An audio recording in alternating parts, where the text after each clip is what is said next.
Welcome back दोस्तों। अगर आप मेरे चैनल पर नए हैं तो चैनल को सब्सक्राइब करें और वीडियो पसंद आए तो लाइक करें। आइए चलिए मानवा की शुरुआत करते हैं। कल ही तो चिकी अपने लास्ट एग्जाम की तैयारी में लगी हुई थी। एक नन्ही बच्ची थी। वह जिस ऐतिहासिक काल्पनिक नॉवेल को पढ़ रही थी उसमें वह कैसे खो गई और अभागी 7वीं राजकुमारी बन गई। एक ऐसा किरदार जो एपिसोड के अंत से पहले ही मर जाता है। यह गंदी चीज क्या है? इसे बाहर निकालो और इसका सिर काट दो। इतनी बदसूरत होकर मेरी संतान होने का दावा करने की तुम्हारी हिम्मत कैसे हुई? टिकी ने अपने आंसू रोकने की कोशिश की। वह रो नहीं सकी। ओरिजिनल कहानी में उसकी मां ने तीसरी राजकुमारी को नाराज कर दिया था। जब डरपोक 7वीं राजकुमारी ने दया की भीख मांगने की कोशिश की तो वह फूट फूट कर रोने लगी, जिससे अत्याचारी गुस्सा हो गई और उसका सिर वही काट दिया गया। इससे बचने का बस एक ही रास्ता था, अपनी मासूमियत का बेशर्मी से इस्तेमाल करके जिंदा रहना। पिता सम्राट, टिकी बदसूरत नहीं है। टिकी पूरी कोशिश करेगी कि वह बड़ी होकर आपकी तरह सुंदर बने। अत्याचारी ने घृणा से देखा और उस गंदी बच्ची को लात मारकर दूर फेंक दिया। लेकिन टिकी बेशर्मी से वापस उछल पड़ी और उसके पैर से लिपट गई। कुछ बार ऐसा होने के बाद अत्याचारी ने उसे गर्दन से पकड़कर उठा लिया। उसने कहा, मैंने अपने जिंदगी में कभी इतना बदसूरत और बेशरम बच्चा नहीं देखा। फिर उसने बिना दया दिखाए उसे जमीन पर पटक दिया। अगर तुम बड़ी होकर भी इतनी ही बदसूरत रही तो हम क्या करेंगे? पापा तो बहुत सुंदर है। टिकी गुड स्टॉक से आई है, इसीलिए वह भी पापा जितनी ही सुंदर होगी। पापा। अत्याचारी की आंखों में एक पल के लिए कुछ क्लियर भाव आया। उसके कई बच्चे थे लेकिन किसी ने भी उसे पापा कहने की हिम्मत नहीं की थी। तुम बदसूरत बच्ची और मुझसे जरा भी नहीं डरती। दिलचस्प। टिकी ने अपनी बड़ी बड़ी चमकीली आंखें झपकाई और प्यारी सी अदा दिखाती रही। पापा सुंदर है। मैं देखना चाहता हूँ कि तुम्हारी जैसी बदसूरत बच्ची बड़ी होकर कैसी इंसान बनती है। अत्याचारी ने अचानक ठंडी मुस्कान के साथ कहा, ठीक है, हम तुम्हें यही रखेंगे और देखेंगे। अत्याचारी की मुस्कान देखकर टिकी को लगा कि वह बच गई है। लेकिन जैसे ही वह शांत हुई उसके ऊपर उठे होठों पर एक भयंकर ठंडक छा गई। लेकिन अगर तुम बदसूरत हुई तो मैं तुम्हें पीछे वाले पहाड़ पर भेड़ियों के सामने फेंक दूंगा। वह अत्याचारी उतना ही क्रूर था जितने कि उस पहाड़ पर रखे उसके दर्जन भर भेड़िए। वह उन्हें अपने पालतू जानवर कहता था लेकिन वे सच में आदमखोर थे। उसकी धमकी सुनकर टिकी का छोटा सा दिल घबरा गया। हालांकि वह सिर कलम होने से बच गई थी। वह भेड़ियों की खाना नहीं बनने वाली थी। फिलहाल उसका रहने का कमरा उस ठंडे महल से भी ज्यादा जर्जर था। उसकी आंखों में दया के आंसू भर आए। यह तो बस दयनीय सिचुएशन थी। तभी एक हल्की सी मियाऊ की आवाज ने उसका ध्यान खींचा। वह धीरे से पास गई और चौंक गई। यह एक प्यारी सी मुलायम बिल्ली थी, लेकिन उसका पिछला पैर घायल लग रहा था। इसमें कोई हैरानी की बात नहीं कि तुम यहाँ रो रही थी, टिकी ने फुसफुसाया। उसने धीरे से उसके पैर पर पट्टी बांधी और उसके सिर पर हाथ फेरा। बड़ी सफेद बिल्ली, काश मैं तुम्हें गोद ले पाती, लेकिन मैं इतनी गरीब हूँ कि खुद का पेट भी नहीं भर सकती। बड़ी बिल्ली, जिसे उसने यह निकनेम दिया था, समझ गई। वह मुड़ी और दीवार के एक कोने की ओर चल पड़ी। टिकी उसके पीछे गई और उसे एक छोटा सा हॉल दिखाई दिया। जिज्ञासा से भरी हुई उसने अपनी छोटी सी कमर हिलाई और उसमें से रेंग कर अंदर चली गई। उसे विश्वास नहीं हो रहा था। दीवार के दूसरी ओर एक बिल्कुल अलग दुनिया थी। यह बहुत ही खूबसूरत थी। टिकी की आंखें चमक उठी। उसने तुरंत दूर एक मंडप देखा जिस पर स्वादिष्ट भोजन से भरी एक मेज रखी थी। छोटी बच्ची के छोटे पैर तेजी से दौड़े और वह वहां पहुंच गई। ईश्वर की कृपा उस पर थी। उसे जीने का एक नया कारण मिल गया था। अचानक एक ठंडी हवा का झोंका आया जिससे उसकी रीढ़ में से हिरन दौड़ गई। अत्याचारी मंडप में एक मुलायम सोफे पर झपकी ले रहा था। अत्याचारी, टिकी हांफते हुए बोली। वह गलती से अत्याचारी के निजी आंगन में आ गई थी। उसकी पहली इच्छा जान बचाकर भागने की थी, लेकिन उसके पेट ने उसका साथ नहीं दिया। दांत पीसते हुए वह दबे पांव पास गई। पापा, छोटी बच्ची ने फुसफुसाते हुए पूछा, मानो वह देख रही हो। जब अत्याचारी हिला तक नहीं तो वह शांत हो गई और आखिरकार लालच से अपना छोटा हाथ उस चिकन लेग की ओर बढ़ाया जिस पर उसकी नज़र थी। वह खुशी खुशी उसे चबा रही थी कि बाहर से एक आवाज़ आई जिसने महारानी जैन के आने की घोषणा की। टिकी उछल पड़ी। अरे नहीं, कोई आ गया है। तनाशाह जागने वाला है।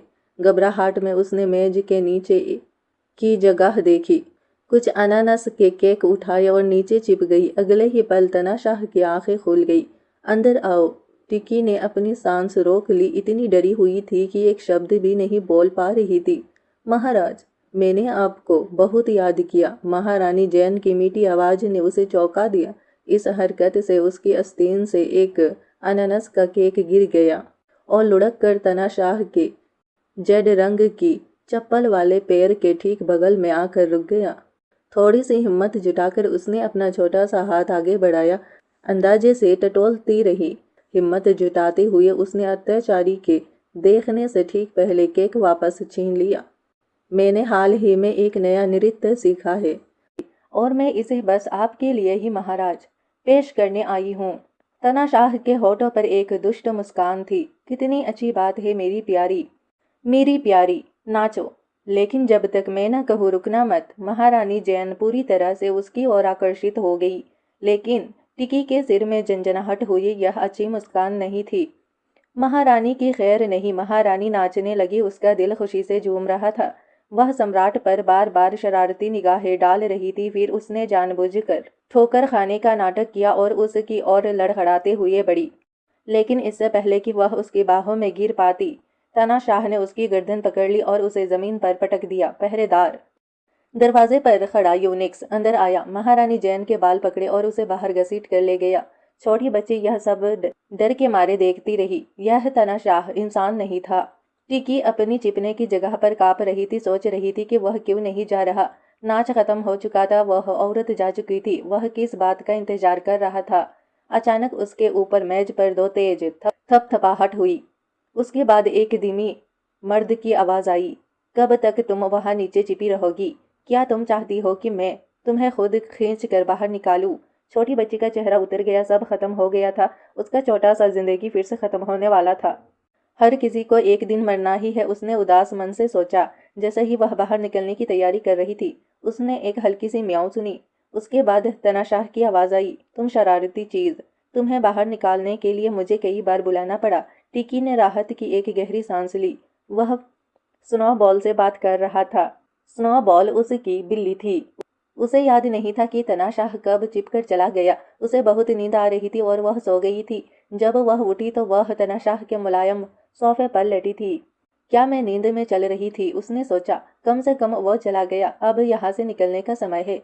वह अपने छोटे छोटे पैरों से दीवार में बने छेद की तरफ भागी। जैसे ही वह अंदर घुसने वाली थी, उसे पीछे से एक झटका लगा। उसने मुड़कर देखा। क्या तुम मेरा इंतजार कर रही थी? टिकी हैरान थी। चलो साथ चलते हैं। एक बच्चा और एक बिल्ली छेद से अंदर घुस गए। टिकी को यह नहीं पता था कि वह जालिम उन्हें दूर से देख रहा था। वह बदसूरत बच्चा तो सच में बहुत मजेदार है। जैसे ही वह दूसरी तरफ पहुंची, उसकी बाल चीख से खड़े हो गए। उसकी निगाहें राहत की सांस ली। कई युवकों और युवतियों को देखा अपने ही मंडप में। क्या इन्हीं लोगों ने स्नो को चोट पहुंचाई? उसने जोर से सोचा। अगले ही पल उसे उसके कॉलर के पीछे से हवा में उठा लिया गया। एक यंग यूनिक मुस्कुराया। वाह वाह राजकुमारी, देखो मुझे क्या मिला। तीसरी राजकुमारी या योनसुंग टिकी को घूर रही थी। तो तुमने ही इस नन्हे जानवर को बचाया है। स्नो को भी ऊपर उठाए देखकर टिकी घबरा गई और आंखों में आंसू लिए बेतहाशा काटने लगी। स्नो को चोट पहुंचाने की हिम्मत मत करना। यूनिक दर्द से चीखा और छोटी लड़की को जमीन पर फेंक दिया। महारानी, देखो इस अभागी छोटी सी चीज ने क्या किया। तीसरी राजकुमारी की आंखें ठंडी थी। रक्षकों, इसे बांध दो। फिर उसने अपने जूते की नोक से टिकी की ठुड्डी को धक्का दिया। भेड़िए के पिता को पीछे के पहाड़ पर कुछ समय बाद एक विशेष दावत मिली। थोड़ी देर बाद पीछे के पहाड़ पर एक लड़की और एक बिल्ली जमीन पर बेजान पड़ी थी, जबकि तीसरी राजकुमारी मजे से यह तमाशा देख रही थी। हे टिकी! टिकी चिल्लाई, लेकिन छोटी बिल्ली हिली तक नहीं। दूर से एक भेड़िए की दहाड़ सुनाई दी। टिकी उन्हें धीरे धीरे पास आते हुए देखती रही। क्या वह सचमुच ऐसे ही मरने वाली थी? यह अन्याय था। सड़न की दुर्गंध और जानवरों के हांफने की आवाज से वह डर के मारे सिर ढक कर दुबक गई। उसने खुद को टुकड़े टुकड़े होने के लिए तैयार कर लिया, लेकिन काफी देर बाद भी कुछ नहीं हुआ। उसने एक आंख से झांका और काले कपड़े के एक छोटे छोटे जूते देखे। इससे पहले कि वह ऊपर देख पाती, तनाशाह अचानक बैठ गया और उसकी ठुड्डी उठाली। पापा, टिकी अविश्वास से बुदबुदाई। अगले ही पल वह फूट फूट कर रोने लगी। सम्राट को देखकर बाकी सब भी हरकत में आ गए और डर के मारे घुटनों के बल बैठ गए। तनाशाह ने उन पर ठंडी जानलेवा निगाह डाली और फिर तेजी से एक तीर चलाया जो नर भेड़ियों को लगा। तीसरी राजकुमारी जम गई। उसे विश्वास नहीं हो रहा था कि तनाशाह उस बदसूरत बच्ची को बचाने के लिए उस भेड़ियों को मार डालेगा जिसे उसने सालों तक पाला था। फिर उस तनाशाह ने अधमरी बच्ची को अपनी बाहों में उठा लिया। टिकी का छोटा हाथ मुट्ठी में कस गया। पापा, मेरी बिल्ली अलविदा कह सकती है। यह बात उस आदमी के दिल को छू गई। इस हालत में भी वह एक जानवर के बारे में सोच रही थी। तभी शाही बॉडीगार्डों के साथ मुखिया यूनिक वहां पहुंच गया। सम्राट पर हमला होते देख उसने राहत की सांस ली। एक पल पहले वह तनाशाह एक ऊंचे टावर में म्यूजिक सुन रहा था। इसके बाद उसने कुछ देखा। धनुष वान उठाया और खिड़की से कूद गया। ये 40 फीट से भी ज्यादा की छलांग थी। शियाओ अपनी जिंदगी में इतना डरा हुआ कभी नहीं हुआ था। उसने अपने आदमियों को दरवाजे से बाहर भेजा और अब तनाशाह की बाहों में उस छोटी बच्ची को देखकर और भी ज्यादा दंग रह गया। क्या यह 7वीं राजकुमारी नहीं है? तनाशाह की आंखें ठंडी थी। शाही चिकित्सक को बुलाओ और उस जानवर को जमीन पर हमारे साथ लाओ। शियाओ का मुंह तीसरी बार खुला रह गया। हे भगवान, 7वीं राजकुमारी एक बाघ पाल रही है। तनाशाह को उस गंदी बच्ची को ले जाते देख तीसरी राजकुमारी को जलस हुई। वह उनके पीछे दौड़ी। वह कुछ बोलने ही वाली थी कि तनाशाह की बर्फीली निगाहों ने उसे चुप करा दिया। क्या मैंने तुम्हें बहुत ज्यादा बिगाड़ दिया है? रक्षकों, इन सबको ले जाओ और मार डालो। उसके शब्दों ने समूह में दहशत की लहर दौड़ा दी और वे सभी अपनी जान की भीख मांगने लगे। तीसरी राजकुमारी दंग रह गई। उसने कभी कल्पना भी नहीं की थी कि उसके पिता उसे इतनी निर्मम दृष्टि से देखेंगे और उसके नौकरों को मार डालेंगे, वह भी एक बदसूरत बच्ची के लिए। और क्या वह सफाई के प्रति इतना सख्त नहीं था? वह उस गंदी बच्ची को अपनी बाहों में कैसे पकड़े हुए था? ये सब कैसे हो सकता है? कांपते हुए जियाओ को दिन का तीसरा झटका लगा और वह एक बार फिर चौंक गया। तनाशाह ने उस मैली कुचली बच्ची को शाही ड्रैगन पलंग पर लिटा दिया। यहाँ तक कि उसकी रानियों को भी वहाँ रात बिताने की अनुमति नहीं थी। काफी देर बाद टिकी नींद से जाग उठी। वह अपने दर्द भरे सिर को छूने ही वाली थी कि एक गहरी आवाज ने उसे रोक दिया। इसे मत छुओ। टिकी तुरंत पूरी तरह जाग गई। वह आवाज किसी की नहीं हो सकती। उसने धीरे से अपना सिर घुमाया और देखा कि तनाशाह पलंग से कुछ ही दूरी पर एक कुर्सी पर बैठा है। उसे धुंधला सा याद आया कि उसने उसे बचाया था। क्या यह उसका शयन कक्ष हो सकता है? उसके कपड़े बदले हुए थे और उसके बाल भी ताजे और साफ महक रहे थे। क्या तनाशाह ने दया दिखाई थी? तनाशाह ने चुपचाप बैठी उस बच्ची को देखा और बाहें चौड़ाई। हवा में ठंडक महसूस करते ही टिकी ने तुरंत ऊपर देखा और अपनी सबसे प्यारी आवाज में चहचहाया, पापा पापा। उसी समय जाओ ने बिस्तर पर लेटी छोटी बच्ची को देखा और उसका दिल पिघल गया। किसने सोचा था कि साफ सफाई के बाद वह इतनी प्यारी और कोमल हो जाएगी? तभी एक नौकरानी औषधीय सौंप का एक कटोरा लेकर आई। जाओ उस प्यारी सी छोटी बच्ची को पिलाने के लिए सचमुच बूढ़े जाओ का हजारों दिनों का सबसे अच्छा दिन था। मुझे दो। यह सुनकर टिकी चौंक गई। महाराज खुद 7वीं राजकुमार को औषधि पिलाने वाले थे। टिकी ने हैरानी से देखा जब तनाशाह कटोरा लेकर पास आया। बिना कुछ कहे भी उस इंसान से एक भय का भाव उत्पन्न हो रहा था।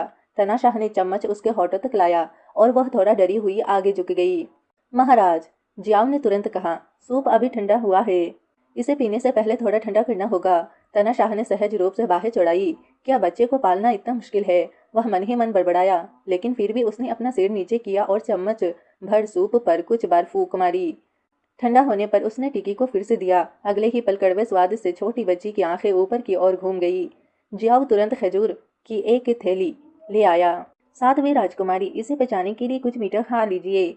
टिकी घुटने टेककर उसका धन्यवाद कर सकती थी। कितना अच्छा आदमी है। वह खुशी खुशी खजूर खाने लगी, लेकिन खाते खाते उसे एक बेचैनी निगाह का एहसास हुआ। तनाशाह उसे क्यों घूर रहा था। कुछ पल हिचकिचाने के बाद छोटी बच्ची ने एक खजूर उठाया और उसे देते हुए बोली, पापा पापा, क्या आप एक खजूर लेंगे? उनके बगल में खड़े जाओ ने छोटी बच्ची को याद दिलाना चाहा कि महाराज कभी मिठाई नहीं खाते, लेकिन अगले ही पल वह बुरी तरह गलत साबित हो गई। तनाशाह ने सचमुच खजूर उठाया और खा लिया।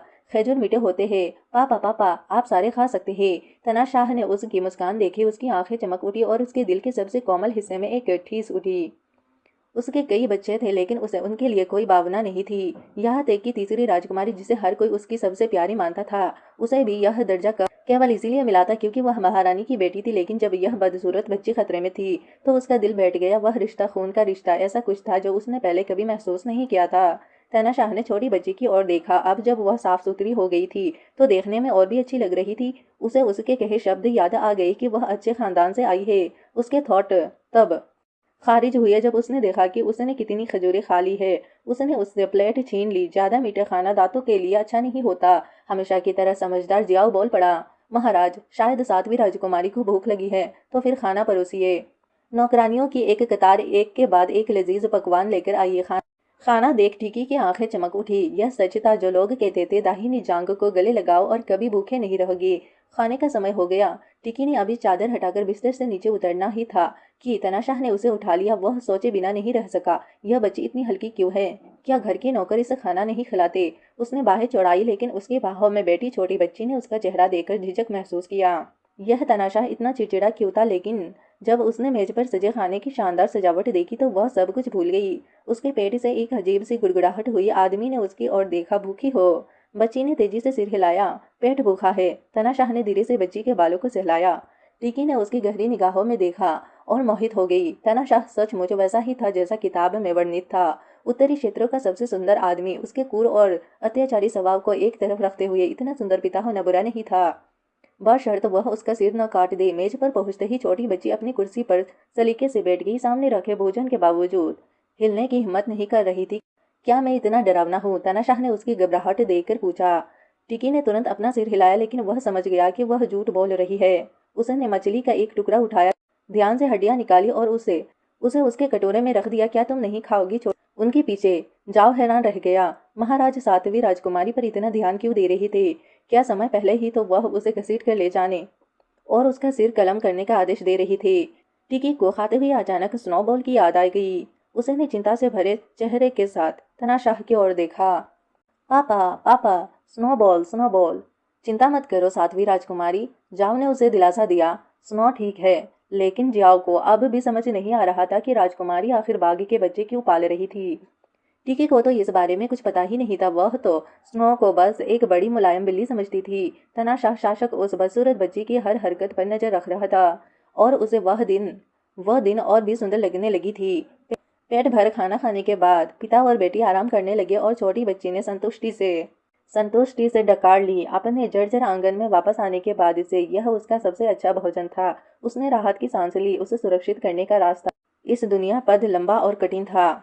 तभी जाओ एक थाली लेकर पास आया। महाराज, आज शाम के लिए साथी चुनने का समय आ गया है। तनाशाह ने थाली पर रखे नाम की पट्टियों पर बिना किसी रुचि के नजर डाली। टिकी की नजर उन पर पड़ी। हालांकि किताब में वर्णित व्यक्ति क्रूर था लेकिन वह वासना में लिप्त नहीं था। उसकी बुद्धिमत्ता, दृढ़ निश्चय और शांत स्वभाव ने ही पाठकों के बीच उसे इतना लोकप्रिय बना दिया था। जब वह नन्ही बच्ची सोच रही थी तभी उसका ध्यान खाने पर चला गया। उसने एक छोटी सी पेस्ट्री उठाई और उसे कुतरने लगी। तभी तनाशाह ने पट्टियों वाली थाली उसकी ओर बढ़ा दी। नन्ही बच्ची, जिसके गाल फूले हुए थे, अपनी बड़ी बड़ी चमकती आंखों को हैरानी से झपकाया। तुम एक चुन लो। उसकी आंखें अविश्वास से चौड़ी हो गई। क्या आप चाहते हैं कि मैं चुनूं? बदसूरत बच्ची, तुम मुझे एक चुनने में मदद करो। यह सुनकर टिकी लगभग अपनी पेस्ट्री पर अटक गई। क्या यह तनाशाह सचमुच ऐसा है? उसे खुद नहीं पता था कि वह किसके साथ सोना चाहता है। गोलियों को देखते हुए वह हिचकिचाई। अच्छा पापा, आपको सबसे ज्यादा कौन पसंद है? उसके जवाब ने तनाशाह को चौंका दिया। उसने बदसूरत बच्ची से उसकी पसंद पूछे जाने की उम्मीद नहीं की थी। उसने उसके कोमल गाल को चुटकी से दबाया। छोटी बच्ची, क्या तुम्हें पता भी है कि ये गोलियां किस लिए हैं? टिकी का मोह थोड़ा सिकुड़ा। वह लगभग अपनी 5.5 साल की बच्ची होने का नाटक भूल चुकी थी। उसे कैसे पता चलेगा कि इसका मतलब क्या है? शांत रहो, घबराओ मत। अगले ही पल टिकी ने मासूमियत का नाटक करते हुए अपना सिर झुकाया। क्या यह किसी के साथ सोने के लिए नहीं है? मेरी माँ इनमें से एक गोली हाथ में लेकर कहती थी कि वह पापा के साथ सोना चाहती है। तो आप कह रहे हैं कि मुझे आज रात आपकी माँ की गोली चुननी चाहिए? यह सोचते ही आदमी की आंखें ठंडी हो गई। इतनी छोटी उम्र में ही अपनी माँ का दिल जीतने की कोशिश कर रही है। लेकिन टिकी ने तुरंत अपना सिर हिलाया। नहीं, पापा नहीं चुन सकते। मेरी माँ को हाल ही में चोट लगी है, वह पापा को चूम नहीं सकती, गले नहीं लगा सकती और उनके साथ सो नहीं सकती। इतना कहकर वह अपनी पेस्ट्री खाने में वापस जुट गई। पास ही जियाओ ने अपनी हंसी दबाई। यह छोटी बच्ची तो बहुत कुछ जानती थी। तनाशाह का चेहरा नरम पड़ गया। ऐसा लग रहा था कि वह कुछ ज्यादा ही शंकालू था। बदसूरत बच्ची अभी भी भोली और मासूम थी। उसने हाथ हिलाया, इन्हें ले जाओ, मैं आज रात किसी को नहीं चुनूंगा। जियाओ ने मन ही मन आह भरी। कुछ ही देर में टिकी को नींद आने लगी।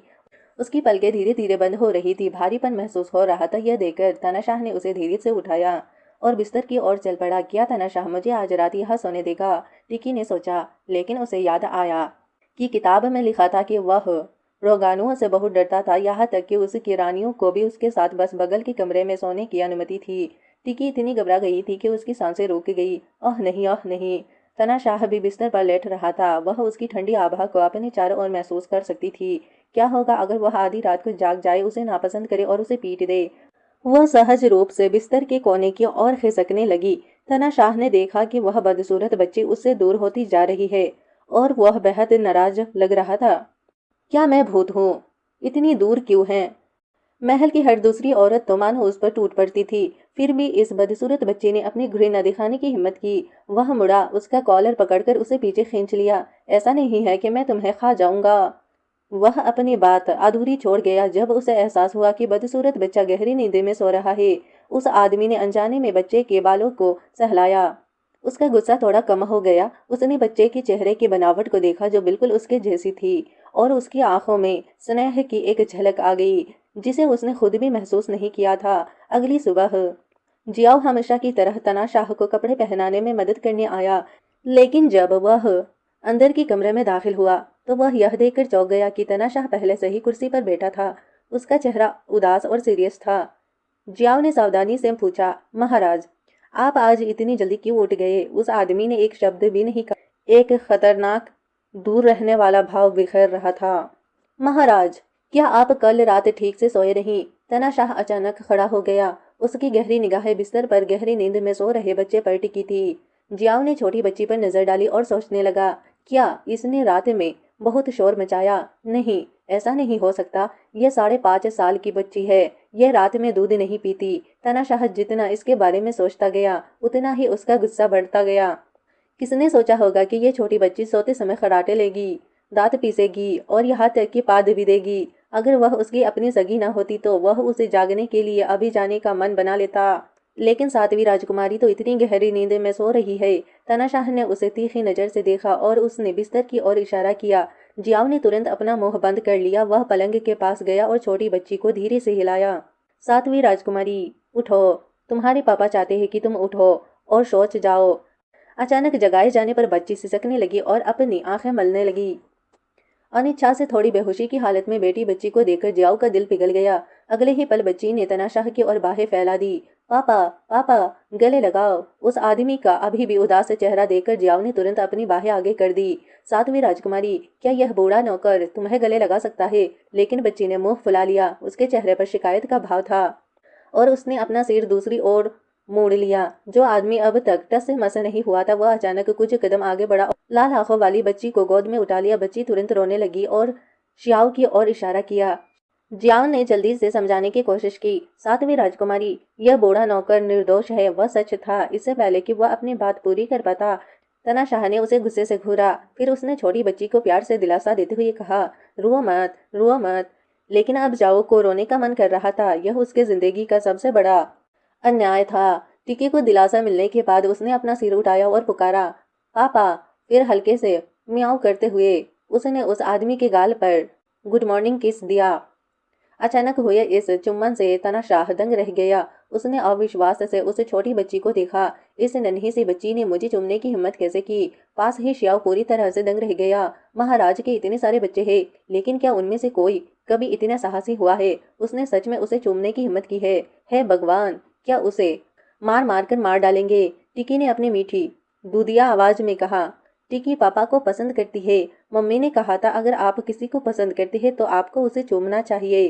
क्या पापा टिकी को पसंद करते हैं? उस छोटी बच्ची के एक्साइटेड चेहरे को देखकर तनाशाह ने खुद से यही सवाल पूछा, क्या मैं इस बेटी को पसंद करता हूँ? लेकिन जब तनाशाह ने लंबे समय तक कोई जवाब नहीं दिया तो टिकी को लगा जैसे उसे अपना जवाब मिल गया हो। उसने धीरे धीरे उसे छोड़ दिया, यह महसूस करते हुए कि उसे पूछना ही नहीं चाहिए था। वह किताब का क्रूर और निर्दयी अत्याचारी था। वह शायद भावनाओं में बह गई थी। अगर उसने उसे नाराज कर दिया होता तो क्या होता? लेकिन किसी कारण से टिकी को उदासी का एहसास हुआ। वह बिना पिता के पली बड़ी थी।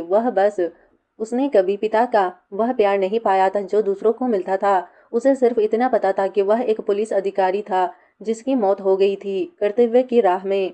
इसीलिए उसने इसे कभी हल्के में नहीं लिया था। लेकिन पिछली रात तानाशाह के कामों ने उसे इसका थोड़ा सा अनुभव करा दिया था। लेकिन अंत में यह बस उसकी अपनी कोरी सपना थी।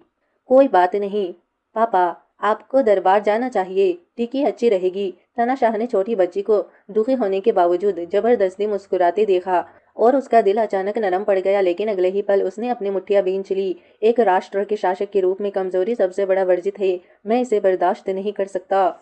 उसने छोटी बच्ची पर ठंडी नजर डाली, फिर मुड़कर बिना दूसरी नजर डाले चला गया। जियाओ ने छोटी बच्ची की आंखों में आंसू देखे और उसे दिलासा देना चाहा, लेकिन वह सम्राट को सीधे तौर पर बुरा भला नहीं कह सकता था। वह बस नौकरानियों को उसका अच्छे से ख्याल रखने का निर्देश दे सका और फिर तनाशाह के पीछे चल दिया। नौकरानियों द्वारा कपड़े पहनाए जाने के बाद टिकी का रूप बदल गया था। उस प्यारी सी गुड़िया ने तुरंत दो और प्रशंसकों का दिल जीत लिया था। टिकी ने आईने में अपना गाल थपथपाया। उसे मानना पड़ा कि तनाशाह की जीन्स बेहतरीन थी, खाना अच्छा था, कपड़े सुंदर थे। लेकिन टिकी ने आह भरी, शायद उसे जल्द ही उस टूटे फूटे आंगन में वापस भेज दिया जाएगा। अगले ही पल उसके कानों में एक हल्की सी मियाओ की आवाज आई। वह मुड़ी और अपनी प्यारी बिल्ली को पास खड़ी देखा। दोनों एक दूसरे की ओर दौड़े। अरे, मैंने तुम्हें बहुत याद किया। टिकी ने खुशी से उसे गले लगा लिया, लेकिन उसके पीछे खड़ी नौकरानियां डर से कांप रही थी। सातवीं राजकुमारी इतनी कम उम्र में एक बाघ पाल रही है। अगले ही पल टिकी नौकरानियों के चेहरों के ठीक सामने से बिल्ली को धक्का देकर आगे बढ़ गई। प्यारी बहनों, क्या आपको नहीं लगता कि स्नो कितनी प्यारी है? नौकरानियां तुरंत घुटनों के बल बैठ गई। सातवीं राजकुमारी, हमें बख्श दीजिए। टिकी हैरान थी। महल में हर कोई एक बिल्ली से क्यों डर रहा था? स्नो भी दुखी लग रही थी और टिकी की बाहों में सिमट गई। देखो, तुमने स्नो की भावनाओं को ठेस पहुंचाई है, लेकिन बाघ स्वभाव से खूंखार होते हैं। हम सचमुच डरे हुए हैं। क्या? रुको, एक बाघ? टिकी जम गई। स्नो एक बाघ है। इस बीच सिंहासन कक्ष में तनाशाह का चेहरा गुस्से से लाल था। बूढ़ा जियाओ उसके पीछे कांपता हुआ खड़ा था। अचानक उस आदमी ने कहा, डिशिंग, जिससे बूढ़ा जियाओ चौंक गया। महाराज, क्या बात है? वह आदमी उसे छोटे बच्चे के बारे में पूछना चाहता था, लेकिन बहुत देर तक हिचकिचाने के बाद भी वह बोल नहीं पाया। कोई बात नहीं, कुछ नहीं। दरबार की बात कहकर तनाशाह आधे घंटे तक चुपचाप बैठा रहा और फिर चला गया। तीसरी राजकुमारी पहले से ही दरवाजे पर उनका इंतजार कर रही थी। उन्हें देखते ही वह तुरंत उनके पास गई। पिताजी, क्या आप अब भी मुझसे नाराज है? मुझे पता है मैंने गलती की। मुझे कल सातवीं बहन से इस तरह झगड़ा नहीं करना चाहिए था। तीसरी राजकुमारी को उनसे लिपटते देख तनाशाह को याद आया कि छोटी बच्ची ने भी ऐसा ही किया था और उनका मिजाज नरम पड़ गया। छोड़ो, बस दोबारा ऐसा मत करना। तीसरी राजकुमारी ने एक्साइटेड होकर सिर हिलाया। तो क्या अब आप खाली है? पिताजी, आपने वादा किया था कि आज मुझे तलवारबाजी सिखाएंगे। काफी समय हो गया है जब मैंने आपको आखिरी बार सिखाया था। उन्होंने धीरे से हाथ उठाते हुए कहा। जैसे ही उनकी उंगलियां तीसरी राजकुमारी के बालों को छूने वाली थी, वह रुक गए। वाह, मुझे सिर थपथपाने की यह आदत कब से लग गई? पिताजी, क्या हुआ? कुछ नहीं, चलो ट्रेनिंग मैदान चलते हैं। यह देखकर बूढ़े जियाओ ने सावधानी से सिचुएशन का जायजा लिया। महाराज, सातवीं राजकुमारी का क्या होगा? उन्हें उनके घर वापस भेज दीजिए। यह सुनकर तीसरी राजकुमारी हल्के से मुस्कुराई। एक अपमानित राजकुमारी की बेटी कृपा पाने की कोशिश कर रही है। इसी बीच बूढ़ा जिया वापस गया और टिकी को उसके आंगन तक ले गया। उसने दासियों से सुना था कि जब छोटी बच्ची को पता चला कि स्नो एक बाघ है तो उसे चिंता हुई कि वह डर सकती है और उसने स्नो को चिड़ियाघर भेजने का सुझाव दिया। टिकी ने तुरंत सिर हिला दिया। हालांकि स्नो एक बाघ है, वह बहुत कोमल है, मैं उसे खुद पालूंगी। जल्द ही टिकी अपने आंगन में वापस आ गई, लेकिन कभी जर्जर रही उस जगह को पूरी तरह से पुनर्निर्मित देखकर वह दंग रह गई। उसे विश्वास नहीं हो रहा था कि यह वही जगह है। बूढ़े जियाओ मुस्कुराए। महाराज ने विशेष रूप से आंगन को फिर से बनाने का आदेश दिया था। क्या सातवीं राजकुमारी को यह पसंद आया? मुझे बहुत पसंद आया, मुझे यह बहुत पसंद आया। आखिरकार उसका दुख खत्म हो गया। अब उस जर्जर झोपड़ी में रहने की जरूरत नहीं थी, क्योंकि राजकुमार को यह पसंद आया है। प्लीज 10 दिनों में आने वाले खास दिन को न भूले। यह महाराज का जन्मदिन है, महाराज गिफ्ट तैयार करना ना भूले। टिकी घबरा गई। ओह नहीं, उसके पास पैसे नहीं थे। वह उसे क्या दे सकती थी। अगले कुछ दिनों तक टिकी ने उस तनाशाह को नहीं देखा। उसके जन्मदिन पर ही उसे हैरानी हुआ, जब तक कि वह कोई और नहीं था। उसे एहसास हुआ था कि जब से वह आई है उसकी मुलाकात बस तीसरी राजकुमारी से हुई है और बैंड हॉल गई। ओरिजिनल कहानी के अनुसार तनाशाह के तीनों बेटे पिछले वाले से ज्यादा क्रूर थे। उसे उम्मीद थी कि आज उसे निशाना नहीं बनाया जाएगा। अदृश्य हो जाओ, अदृश्य हो जाओ, मुझे कोई नहीं देख सकता। लेकिन अगले ही पल उसके कानों में एक अजीब सी आवाज आई। अच्छा, अब यह प्यारी सी नन्ही बच्ची कौन है? क्या तुम्हें अपने चाचा से कुछ नहीं कहना? कृतज्ञ नन्ही बच्ची, क्या तुम अपने शाही चाचा को भूल गई हो? मैं तुम्हारे डायपर बदला करता था। यह सुनकर टिकी को तुरंत याद आ गया, यह ओरिजिनल कहानी का नौवा राजकुमार योहन था, जिसने कभी शादी नहीं की। यह ओरिजिनल टिकी के प्रति सबसे दयालु इंसान था और उसकी मौत के बाद प्रतिशोध के अंधेरे रास्ते पर चल पड़ा। टिकी होश में आई और चहकते हुए बोली, नौवे शाही चाचा। टिकी कितनी अच्छी बच्ची है, नौवे चाचा गले लगाना चाहते हैं। वह आदमी छोटी बच्ची को गले लगाने के लिए कहते देख हैरान रह गया। उसने सोचा था कि 1 साल से ज्यादा समय तक उसे न देखने के बाद वह उससे दूर हो जाएगी। बेशक चाचा टिकी को गले लगाएंगे। एक पिता और बेटी एक दूसरे को काट रहे थे। वह बिल्कुल असली पिता पुत्री जैसे दिख रहे थे। संयोग से तनाशाह ठीक उसी समय वहां पहुंच गया। एक अजीब सी ऑरा बिखरते हुए उसने सबसे पहले देखा कि उसकी छोटी बच्ची किसी और की बाहों में है। टिकी ने तनाशाह की काली निगाहें खुद पर टिकी देखी और तुरंत अपने नौवे चाचा के गोद में दुबक गई। लेकिन नौवा राजकुमार बिल्कुल भी डरा नहीं, बल्कि उसके होठों पर मुस्कान थी। आपकी शाही भाई, प्लीज मेरे अनादर के लिए क्षमा करिए। बाहों में कुछ लिए झुका मुश्किल है। नौवे भाई, औपचारिकता की कोई जरूरत नहीं है, लेकिन क्योंकि आपको बाहों में उस चीज के साथ चलने में परेशानी हो रही है, इसीलिए शायद आपको इसे नीचे रख देना चाहिए। टिकी उलझन में थी। यह ठीक नहीं लग रहा था। कहानी के शुरुआती हिस्से में उनके बीच कोई समस्या नहीं थी। नौवे राजकुमार ने बच्ची को नीचे रखा और तभी तनाशाह मुड़ा और अंदर चला गया। नौवे राजकुमार ने मुड़कर बच्ची को दिलासा दिया, डरो मत टिकी, तुम्हारे पिता हमेशा इतने ठंडे रहते हैं। इसके बाद मैं तुम्हें महल से चुपके से बाहर ले जाऊंगा, थोड़ा मजा करने के लिए, ठीक है? यह सुनकर टिकी ने एक्साइटमेंट के साथ सिर हिलाया। नौवे चाचा सबसे अच्छे हैं। शुक्रिया नौवे चाचा। टिकी को नौवे चाचा सबसे अच्छे और सबसे ज्यादा पसंद है। नौवे चाचा को टिकी भी सबसे ज्यादा पसंद है। टिकी, चाचा तुम्हें तुम्हारे पिता से दूर ले जाएंगे। इससे टिकी और भी एक्साइटेड हो गई। एक्साइटेड, वह मन ही मन खुश हुई। जल्दी करो नौवे चाचा, उन्हें खुश करना उस तनाशाह को खुश करने से कहीं ज्यादा आसान था। जैसे ही जन्मदिन का भोज शुरू होने वाला था, नवा राजकुमार अपनी सीट पर लौट आया, लेकिन जैसे ही वह गया, टिकी को अपने पीछे एक बर्फीली ठंड महसूस हुई। वह मुड़ी और लगभग डर के मारे उसके पैंट गीली हो गई। नीले वस्त्र, उसकी आंख के नीचे तिल, बीमार चेहरा, यह किताब का उदास पागल आदमी होना चाहिए, उसका छठा भाई। बिना सोचे समझे वह भागने के लिए मुड़ी। इस पागल को यह बिल्कुल पसंद नहीं था जब कोई उसकी आंखों में देखता था, लेकिन टिकी के छोटे पैर उसे 2 कदम भी नहीं चलने दे पाए थे कि छठे राजकुमार ने उसे उठा लिया। ये छोटी बच्ची बहुत प्यारी है, लेकिन बहुत अच्छी तरह से वह व्यवहार नहीं करती। अपने बड़े भाई को देखकर तुम क्यों भागी? टिकी के पास खुद को विनम्र दिखाने और प्यारी बनने के अलावा कोई चारा नहीं था। छोटे भाई, दर्द हो रहा है। आपने मुझे क्या कहा? छठा भाई, टिकी ने कहा। उसका दिमाग तेजी से चल रहा था। ओह नहीं, क्या मैंने गलत इंसान को बुला लिया? तभी छठे राजकुमार ने उसे छोड़ दिया और गहरी निगाहों से उसे निहारा।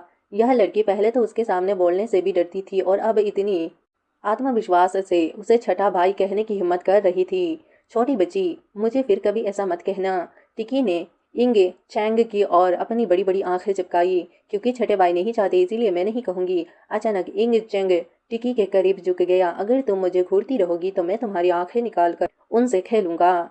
उनकी बातचीत को तनाशाह ने देख लिया और वह हल्की सी हंसी रोक नहीं पाया। यह छोटी बच्ची कितनी डरपोक है। तनाशाह की हंसी से नीचे मौजूद अधिकारियों में उत्साह की लहर दौड़ गई। लगता है महाराज आज अच्छे मूड में है। उनमें से एक ने तुरंत कहा, महाराज, पिछले सम्राटों के महलों में हमेशा 3000 सुंदरियां होती थी। आपका महल इस समय काफी खाली है। शायद हम किसी शुभ दिन पर कुछ नई महिलाओं को चुनकर महल को भर सकते हैं। हाँ हाँ, यह साल शुभ है, शुभ संकेत है। बिल्कुल सही। बाकी अधिकारियों ने भी यही कहा। तनाशाह नाराज होकर अपना प्याला मेज पर पटक दिया। क्या तुम सबको लगता है कि मैं कोई जानवर हूँ? एक और शब्द बोला तो सबको घसीट कर बाहर ले जाऊंगा और 100 कोड़े मारूंगा। तनाशाह का यह गुस्सा सुनकर अधिकारी तुरंत घबरा गए और उसकी ओर देखने लगे, लेकिन उन्हें उसका गुस्सा नजर आया। तनाशाह ने घूर कर देखा। उसने सहज ही अपना सिर झुका लिया। तनाशाह ने अपनी जीभ झटकाई। क्या मैं भूत हूँ? यह छोटी बच्ची एक नज़र से इतनी क्यों डर जाती है? तीसरी राजकुमारी ने देखा कि तनाशाह का ध्यान टीकी पर है तो वह खड़ी हो गई। पिताजी, आज आपका जन्मदिन है। मैंने आपके लिए विशेष उपहार चुना है। उसने एक सुंदर लकड़ी का बक्सा खोला जिसमें सोने की ड्रैगन की आकृति वाली तलवार थी। वाह, क्या तलवार है! मंत्रियों ने तारीफ की। सचमुच बहुत अच्छी तलवार है। तनाशाह ने तलवार पर एक नजर डाली। उसका चेहरा भावहीन था। झंझर, तुम तो बहुत विचारशील हो। लेकिन तीसरी राजकुमारी खुश नहीं थी।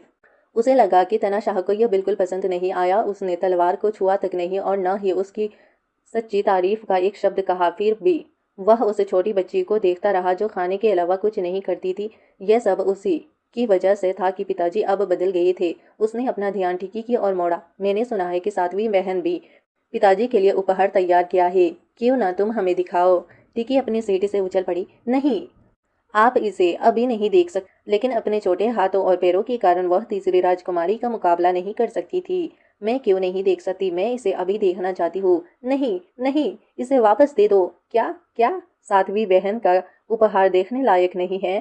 तीसरी राजकुमारी ने ताना मारा। उसे लगा कि टिकी एक गरीब लड़की जिसके पास कोई भत्ता नहीं है, उसके पास कोई कीमती चीज नहीं हो सकती। यह उनके पिता और सभी मंत्रियों के सामने उसे अपमानित करने का उसका मौका था। तीसरी राजकुमारी की आंखों में जीत की चमक थी। टिकी ने गुस्से में अपनी छोटी मुट्ठियां भींच ली। मैंने कहा, आप नहीं देख सकते। इसे बस पिताजी ही देख सकते हैं। जैसे ही तीसरी राजकुमारी डिब्बा खोलने वाली थी, एक बड़े हाथ ने उसे दबा दिया। तुम्हारी बहन ने तुम्हें पहले ही मना कर दिया था कि इसे मत छुओ। क्या तुमने उसकी बात नहीं सुनी? तीसरी राजकुमारी ने तनाशाह की आंखों में देखा और उसे ठंडक महसूस हुई। उस आदमी ने इशारे से उसे चुप करा दिया। फिर उसने उसे छोटी बच्ची की ओर देखा। क्या मैं इसे देख सकता हूँ? टिकी ने घबराकर फुसफुसाया। हाँ। उस छोटे बच्चे की मच्छर जैसी आवाज सुनकर तनाशाह ने अपनी उंगली टेढ़ी की। इधर आओ और बोलो। टिकी तनाशाह के पास सरक कर गई। उस आदमी ने उस छोटे बच्चे को देखा जो लगभग उसकी गोद में चढ़ रही थी और सोचने लगा, वह ऐसी क्यों है? वह आखिर कब समझदार होगी? टिकी ने उस आदमी की आस्तीन खींची। पापा, क्या तुम अकेले हो सकते हो? देखने के लिए प्लीज। उसने अपनी बड़ी बड़ी आंखें झपकाते हुए उससे विनती की, लेकिन वह आदमी उसकी बातों में नहीं आया। उसका ध्यान पूरी तरह से गिफ्ट पर था। अगले ही पल उसने डिब्बा खोला। टिकी ने आह भरी, इस बूढ़े आदमी को लाना आसान नहीं है। जब तनाशाह ने डिब्बा खोला तो उसने एक पेंटिंग देखी। टिकी ने शर्माते हुए सिर हिलाया। वह कंगाल थी और कोई महंगी चीज नहीं खरीद सकती थी। सौभाग्य से पिछले जन्म में उसकी पेंटिंग की कला ठीक ठाक थी। वह तनाशाह से बाद में इसे देखने के लिए कहने ही वाली थी, लेकिन वह बहुत तेज था और उसने पलक झपकाते ही स्क्रॉल खोल दिया। तनाशाह ने उसे देखा, फिर छोटी बच्ची से अविश्वास से पूछा, यह तुमने बनाई है? टिकी ने ईमानदारी से सिर हिलाया। टिकी बहुत गरीब है, इसलिए मैं इसे बस पापा को दे सकती हूँ। प्लीज इसे नापसंद ना करे। जैसे ही छोटी बच्ची चिंतित हो रही थी, एक बड़ा हाथ उसके सिर पर पड़ा। टिकी की पेंटिंग बहुत अच्छी है, पापा को यह पसंद आई। मेरी टिकी में इतनी प्रतिभा है, इसे क्यों छिपाना चाहिए? अरे वाह, इस पेंटिंग को सबको दिखा दो। मंत्रियों की तारीफ के लिए। मुझे कभी नहीं पता था कि सातवीं राजकुमारी इतनी कम उम्र में इतनी स्किलफुल है। और समानता तो देखिए, वाह, महाराज की हूबहू प्रतिरूप है। चापलूसी करने में मंत्री सचमुच माहिर थे। वह पेंटिंग पर कुछ शब्द लिखे हैं। उनमें से एक में लिखा था, आपका भाग्य पूर्वी सागर जितना विशाल हो और आपका जीवन दक्षिणी पहाड़ों जितना लंबा हो। कितनी अद्भुत कविता है। मुझे पता नहीं था कि सातवीं राजकुमारी पढ़ सकती है। बोलते बोलते उन्होंने कागज के एक टुकड़े पर जल्दी से एक अक्षर लिखा। क्या मैं सातवीं राजकुमारी से पूछ सकता हूँ यह कौन सा अक्षर है? टिकी ने छठे राजकुमार की ओर इशारा करते हुए कहा, टिंग। यह मेरे छठे भाई का टिंग है। छठे राजकुमार ने अचानक आवाज लगाई। टिकी की ओर देखा। यह देखकर हैरान रह गए कि छोटा बच्चा सच में पढ़ सकता है। मंत्री ने एक और अक्षर लिखा। क्या सातवीं राजकुमारी इसे पहचानती है? इस बार टिकी हिचकिचाई। सिंहासन कक्ष में सम्राट का नाम लेना एक सीरियस अपराध था। यह बूढ़ा आदमी उसके लिए जाल बिछा रहा था। टिकी झिझकी और वह असमंजस में पड़ गई। समझ नहीं पा रही थी कि क्या करे। तभी तनाशाह ने उस छोटी बच्ची की ओर हाथ बढ़ाया। टिकी अभी छोटी है, उसे हर अक्षर जानने की जरूरत नहीं है। पिताजी तुम्हें भविष्य में सिखा देंगे। बूढ़े मंत्री को चक्कर आने लगा। क्या महाराज को इस बारे में कोई आपत्ति नहीं है? स्वच्छता। उसने तो कभी उसे हाथ भी नहीं लगाया। तीसरी राजकुमारी, और अब वह सातवीं राजकुमारी को सबके सामने पकड़े हुए है। ऐसा लग रहा था कि उसे तीसरी राजकुमारी की मदद करने का कोई और तरीका ढूंढना होगा। बदमाश मंत्री। तभी उसने सम्राट को सुझाव दिया, क्योंकि सातवीं राजकुमारी इतनी प्रतिभाशाली है, शायद उसे शाही अकादमी में दाखिला लेना चाहिए। मैं उसे पढ़ाने की पूरी कोशिश करूंगा। तानाशाह ने छोटे बच्चे से कोमल आवाज में पूछा, टिकी, क्या तुम शाही अकादमी जाना चाहते हो? टिकी ने उलझन का नाटक किया, यह क्या है? यह वह जगह है जहाँ लोगों का एक समूह एक साथ पढ़ता है और बहुत कुछ सीखता है। तीसरी राजकुमारी और छठा राजकुमार वहाँ है और पहला राजकुमार कभी कभी क्लास में आता है। ओह बढ़िया, 5 बड़े खलनायकों में से 3 अकादमी में है। टिकी तुरंत रोने लगी। टिकी को यह पसंद नहीं है। टिकी पढ़ना नहीं चाहती। बूढ़ा मंत्री और कुछ कहना चाहता था, लेकिन तानाशाह ने उसे गुस्से से घूरा। फिर प्यार भरे भाव से छोटे बच्चे की ओर मुड़ा। टिकी, अच्छे बच्चे बनो, हम नहीं चाहेंगे। तानाशाह के खुले दोहरे मापदंड को देखकर पास बैठे छठे राजकुमार के चेहरे पर हल्की सी मुस्कान आ गई। कितना दिलचस्प। भोज खत्म होने के बाद भारी बर्फबारी शुरू हो गई। टिकी बर्फ के टुकड़ों को देखती रही और अपनी निजी दासी बहन बावन से पूछा, वह बूढ़ा मंत्री चिन टुई क्या किसी राजकुमार या राजकुमारी के करीब है? ने कहा, मुझे तो बस इतना पता है कि चिन ट्यू शाही अकादमी में पढ़ाता है और तीसरी राजकुमारी की माँ अक्सर उनसे राजकुमारी की पढ़ाई के बारे में पूछती है। टिकी रथ में बैठकर इस बारे में सोचने लगी। तीसरी राजकुमारी की माँ चिन ट्यू, क्या उनका दरबार से कोई संबंध है? अचानक रथ जोर से हिल गया। टिकी ने अवन की आवाज सुनी, नमस्कार छोटे राजकुमार। अगले ही पल रथ का पर्दा एक पीले हाथ से उठा और उसका छठा भाई, जो पागलों जैसा लग रहा था, अंदर आया। सातवीं बहन, क्या आप मुझे सवारी देंगे? टिकी ने एक नादान भोली भाली मुस्कान के साथ सिर हिलाया। छठे राजकुमार ने उसे गौर से देखा।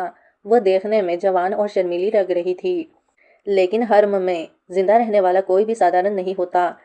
टिकी को थोड़ी अनकंफर्टेबल महसूस हुई, इसीलिए उसने एक रुमाल निकाला। छठे भाई, खून पोंछ दो। छठे राजकुमार ने रुमाल नहीं लिया। इसके बजाय उसने शरारती अंदाज में कहा, मुझे किसी और नाम से पुकारो और अपना हाथ नीचे मत करो। टिकी ने मन ही मन आंखें घुमाई। ये आदमी, मैं इसे यह नहीं कह सकती, मैं इसे वो नहीं कह सकती, क्या मैं इसे बूढ़ा छठा ही कहूँ? उसने मासूमियत से मुस्कुराते हुए खुद ही उसका खून पोंछने का फैसला किया। भाई, मेरा हाथ थक रहा है। छठे राजकुमार का चेहरा तुरंत बदल गया। तुमने मुझे क्या कहा? टिकी उसकी नजर से डर गई। यह पागल तानाशाह से भी ज्यादा अप्रत्याशित था। छठे राजकुमार को लगा जैसे वह पागल हो रहा हो। टिकी उसे अपने अतीत के किसी इंसान की इतनी याद क्यों दिला रही थी, लेकिन यह कैसे मुमकिन थी? वो तो बस 5 साल की बच्ची थी। छठे राजकुमार को अचानक सिकुड़ते देख टिकी को लगा कि उसे ठंड लग रही है और उसने उसे अपना हैंड वार्म दिया। भाई, क्या तुमने पहले कभी किसी और को भाई कहा है? टिकी ने सिर हिलाया। नहीं। उसने सोचा, अभी तक तो मैं सिर्फ तुमसे मिली हूँ। मैं और किसे भाई कहूंगी तो फिर आगे से किसी और को भाई मत कहना। और हाँ, तुम में स्किल है, शाही अकादमी इसे बर्बाद नहीं करेगी। ये छठा राजकुमार हमेशा से इतना हिसाब किताब रखता था। उसे अकादमी भेजने के पीछे उसकी क्या प्लानिंग है? इसके अलावा भाई तुम्हारे साथ पढ़ना चाहता है। टिकी क्या सोचती है? टिकी ने अनिच्छा से कहा, लेकिन मुझे पढ़ना पसंद नहीं है। टिकी को आज्ञाकारी होना चाहिए। बस आज्ञाकारी बच्चों को ही प्यार मिलता है। ओह, उसकी धमकियों और वादों के आगे टिकी के पास सहमत होने के अलावा कोई और चारा नहीं था। टिकी, क्या तुम मुझसे बहुत डरती हो? छोटी बच्ची ने अनजाने में सिर हिलाया। छठे राजकुमार का चेहरा तुरंत गुस्से से लाल हो गया। टिकी ने जल्दी से अपना सिर जोर से हिलाया। डर नहीं, बिल्कुल नहीं डरती। अच्छा है। छठे राजकुमार ने छोटी बच्ची के गाल को चुटकी से दबाया। तुम कितनी गोल मटोल हो। टिकी को बुरा लगा, लेकिन बहस करने की हिम्मत नहीं हुई। तो मैं वापस आकर डाइट पर जाऊंगी। इसकी कोई जरूरत नहीं है। गोल मोटोल होना अच्छा ही, चुटकी लेने में ज्यादा मजा आता ही। वैसे टिकी, क्या तुम मेरे लिए भी एक पेंटिंग बनाओगी? कड़ाके की ठंड में बारी बर्फ हो रही थी। टिकी और सुनो आंगन में खेल रहे थे। उसने अपने छोटे छोटे पैरों को हिलाया। अलविदा, धीरे चलो, मेरा इंतजार करो। अरे, तुम्हारी सफेद फर की वजह से बर्फ में दिखना मुश्किल है। ओवन उसके पीछे दौड़ी। राजकुमारी, चलो अंदर चलते हैं, तुम्हें सर्दी लग जाएगी। लेकिन टिकी शरारती अंदाज में भाग गई, जिससे अवन उसके पीछे दौड़ी। लेकिन जैसे ही उसने पीछे मुड़कर देखा, वह किसी चीज से टकरा गई। टिकी ने ऊपर देखा। हे भगवान, पापा पापा! नन्ही बच्ची का चेहरा डर से पीला हो गया। क्या आपको मजा आ रहा है? टिक्की कांप उठी। मजा नहीं आ रहा, बिल्कुल भी मजा नहीं आ रहा। उसने सोचा कि वह उसकी हथेलियों पर तानाशाह ने सख्ती से कहा, अपना हाथ आगे करो, वार करने वाला है। टिकी जानती थी कि वह गलत थी। मेरे हाथ मत तोड़ो। टिकी डरी हुई थी। वह आदमी घुटनों के बल बैठा और उसके हाथों से बर्फ पहुंची। तुम दिन भर क्या सोचते रहते हो? क्या मैं तुम्हारी नजरों में इतनी बुरा हूँ? टिकी ने मुंह बनाकर कहा, खैर, ऐसा इसलिए है क्योंकि शुरुआत में तुम मेरा सिर काटना चाहती थी। तानाशाह मुस्कुराया। क्या तुम पुराने हिसाब चुकता कर रही हो, छोटी बच्ची? मुझे दोष दे रही हो? मैं बस यहाँ से गुजर रहा था और सोचा कि तुम्हें देख लूं। यह तुम्हारे सोने का समय है, मैं जा रहा हूँ। याद रखना, मैंने तुम्हें जो अक्षर सिखाए हैं उनका प्रैक्टिस करना। टिकी ने अपना छोटा सा हाथ हिलाया। अलविदा पापा। उसके जाते ही उसने अवन की आस्तीन खींची। बहन अवन, टिकी को नींद आ रही है। असल में उस छोटी बच्ची को अपने नौवे चाचा के साथ महल से चुपके से बाहर निकलने का सीक्रेट प्लानिंग था। थोड़ी देर बाद खिड़की चरमराते हुए खुली। टिकी एक्साइटेड थी। उसका चेहरा खुशी से झूम रहा था। उसने फुसफुसाते हुए कहा, अंकल। नौवे राजकुमार ने अपनी उंगली होठों पर रखी और टिकी ने तुरंत अपना मुंह ढक लिया। कपड़े बदलने के बाद यामोहन ने टिकी को खिड़की से बाहर निकलने में मदद की। डरा मत टिकी, अंकल को कसकर पकड़ लो। अंकल बहुत अच्छे हैं, तुम उड़ सकते हो। कुछ छोटी उड़ानों के बाद वह महल की दीवारों के बाहर उतरे। वाह, अंकल सबसे अच्छे हैं, अंकल सबसे अच्छे हैं। मुझे विश्वास नहीं हो रहा कि बर्फ के उस टुकड़े की इतनी प्यारी छोटी बेटी हो सकती है। अगर मेरी कभी बेटी हुई तो मैं उसे इतना लाड़ प्यार करूंगा कि उसे दुनिया के बारे में कुछ पता ही नहीं चलेगा। यह सुनकर टिकी को थोड़ी उदासी महसूस हुई। ओरिजिनल कहानी में नौवे राजकुमार की कोई संतान नहीं थी और उनकी दुखद मौत हो गई थी। कितना अच्छा इंसान था, काश वह उनका भाग्य बदल पाती। जल्द ही वे एक बिजी सड़क पर थे। टिकी ने तुरंत कुछ कस्तूरी के फल देखे। अंकल अंकल, टिकी को कस्तूरी चाहिए। टिकी, मुझे बाहर अंकल मत बुलाओ, इससे हमारी पोल खुल जाएगी। टिकी ने उंगली चबाते हुए सोचा, तो मैं आपको मामा कहूंगी। चटक। नौवे राजकुमार का दिल थोड़ा टूट गया। वह चुपके से अपना नाम बदलकर पापा रखना चाहता था, लेकिन कोई बात नहीं, मामा ही सही। मामा ने हाथों से स्टिक आगे बढ़ा दी। अगले ही पल उसके मामा ने हाथ हिलाया और एक गार्ड छत से नीचे उतरा और पूरी दुकान का सारा सामान खरीद लिया। टिकी ने झट से हाथ हिलाया। नहीं नहीं, सिर्फ 2 स्टिक। उसके मामा हैरान रह गए। सिर्फ 2 ही क्यों? अगर आपको पसंद है, हमें यह सब खरीद लेने चाहिए। एक पापा के लिए और एक भाई के लिए काफी है। पापा के लिए? पापा ने कहा, ज्यादा मिठाई बच्चों के दांतों के लिए अच्छी नहीं होती। जैसे ही वो बोल रही थी, टिकी को अचानक पास की एक इमारत की दूसरी मंजिल पर एक जानी पहचानी आकृति दिखाई दी। वह उसके छठे भाई जैसा लग रहा था। लोहे का मुखौटा पहने उसके सामने खड़ा आदमी कौन था? टिकी, क्या देख रही हो? उसके चाचा ने उसके चेहरे के सामने हाथ हिलाया। जब टिकी ने दोबारा देखा तो वे जा चुके थे। क्या तुम्हें इस रेस्टोरेंट में कुछ पसंद आया? टिकी, उनका वसंत भोज बहुत मशहूर है, चलो उसे चखते हैं। ठीक है ठीक है। थोड़ी देर बाद टिकी खाने की मेज पर खुशी से झूम उठी। दाहिनी जांग को गले लगाओ, कभी भूख नहीं लगेगी। लेकिन कुछ ही निवाले खाने के बाद उसके चाचा की जागीर में एक ज़रूरी काम आ गया और उन्हें जाना पड़ा। टिकी, मैं बाद में एक गार्ड को तुम्हें वापस छोड़ने के लिए भेज दूंगा, ठीक है? टिकी ने आज्ञाकारी होकर सिर हिलाया। फिर उसने घबराकर अपने कपड़ों में कुछ ढूंढा। चाचा जी, रुकिए, यह लेटर मैं पिताजी को उनके जन्मदिन की गिफ्ट के साथ देने वाली थी, लेकिन मैंने अभी तक बहुत सारे अक्षरों का अभ्यास नहीं किया था। इसीलिए टिकी इसे पिताजी को देने में बहुत शर्मा रही है और चाहती है कि मैं इसे पहुंचा दूं। चिंता मत करो टिकी, चाचा यह काम पूरा कर देंगे। यह सच में टिकी की सुरक्षा के लिए था। अगर महल में कभी कुछ गड़बड़ हो जाए तो यह लेटर शायद उसकी जान बचा ले। नौवे राजकुमार के जाते ही टिकी के पीछे से एक आवाज आई। छठे राजकुमार ने दरवाजे का पर्दा उठाया और उसके सामने आ गई। टिकी, कितना प्यारा नाम है। उन्होंने पहरेदारों को हाथ हिलाकर इशारा किया। आप सब जा सकते हैं, मैं सातवीं बहन को बाद में महल वापस ले आऊंगा। टिकी छठे राजकुमार को करीब आते हुए देखती रही। उसकी नसें कांप रही थी। उनके पतले लाल होठों पर एक गहरी मुस्कान थी। टिकी इतनी डरी हुई क्यों है? क्या भाई इतना डरावना है, या टिकी ने कुछ ऐसा देख लिया है जो उसे नहीं देखना चाहिए था और इसीलिए वह इतनी डरी हुई है? टिकी रेलिंग के सहारे एक कोने में दुबक गई। नहीं, टिकी ने कुछ नहीं देखा। उसका छोटा सा चेहरा पीला पड़ गया। क्या यह पागल उसे बालकनी से धक्का देकर चुप करा पाएगा? डरी हुई टिकी ने उसके कपड़े का कोना पकड़ लिया। उसकी आंखों में आंसू भर आए। भाई, टिकी डरी हुई है, मुझे मत डराओ। फिर वह फूट फूट कर रोने लगी। भाई मुझे धक्का देने वाला है, भाई मुझे मार डालेगा। मैंने कहा था कि मैंने कुछ नहीं देखा, मैं मरना नहीं चाहती। नीचे भीड़ जमा होते देख छोटा राजकुमार भी घबरा गया। आगे बोलने में शर्मिंदगी महसूस करते हुए उसने तुरंत टिकी को अंदर खींच लिया। टिकी की आग से आग बुझाने की रणनीति ने उसे बेबस कर दिया। उसने अभी भी रो रही छोटी बच्ची को देखा, चाहे वो उसे किसी भी नज़र से दिखे। वह सिर्फ 5.5 साल की बच्ची थी, लेकिन किसी कारण से उसे लगा कि वह उतनी भोली नहीं है जितनी दिखती है। उसने उसे साफ देखा था, लेकिन उसने इतनी कुशलता से पीड़ित होने का नाटक किया कि वह समझ नहीं पा रहा था कि उससे कैसे निपटे। क्या तुम अब भी खाने की हिम्मत कर रहे हो? क्या तुम्हें डर है कि मैं तुम्हारी नज़रों के सामने खाने में जहर मिला दिया? टिकी ने स्वादिष्ट खाने से भरी मेज को देखा। जहर? तुम 6 साल के बूढ़े इसमें जहर मिलाओगे? फिर तो सारा खाना बर्बाद हो जाएगा। हे भगवान, असली खलनायक कौन है? तुम्हें मरने की परवाह नहीं है, लेकिन तुम इस खाने की मेज को लेकर दुखी हो। टिकी ने शांति से चिकन का एक और टुकड़ा तोड़ा, यह सोचते हुए कि क्योंकि उसके सभी भाई कूर है, इसीलिए उसे देर से वर मरने से कोई फर्क नहीं पड़ता। छठे राजकुमार ने देखा कि छोटी बच्ची अभी भी खा रही है। क्या तुम्हें मुझ पर इतना भरोसा है कि मैं तुम्हें नुकसान नहीं पहुंचाऊंगा? टिकी रुक गई। वह बस खाने को लेकर दुखी थी। छठे राजकुमार के मन में कई तरह की भावनाएं उमड़ रही थी।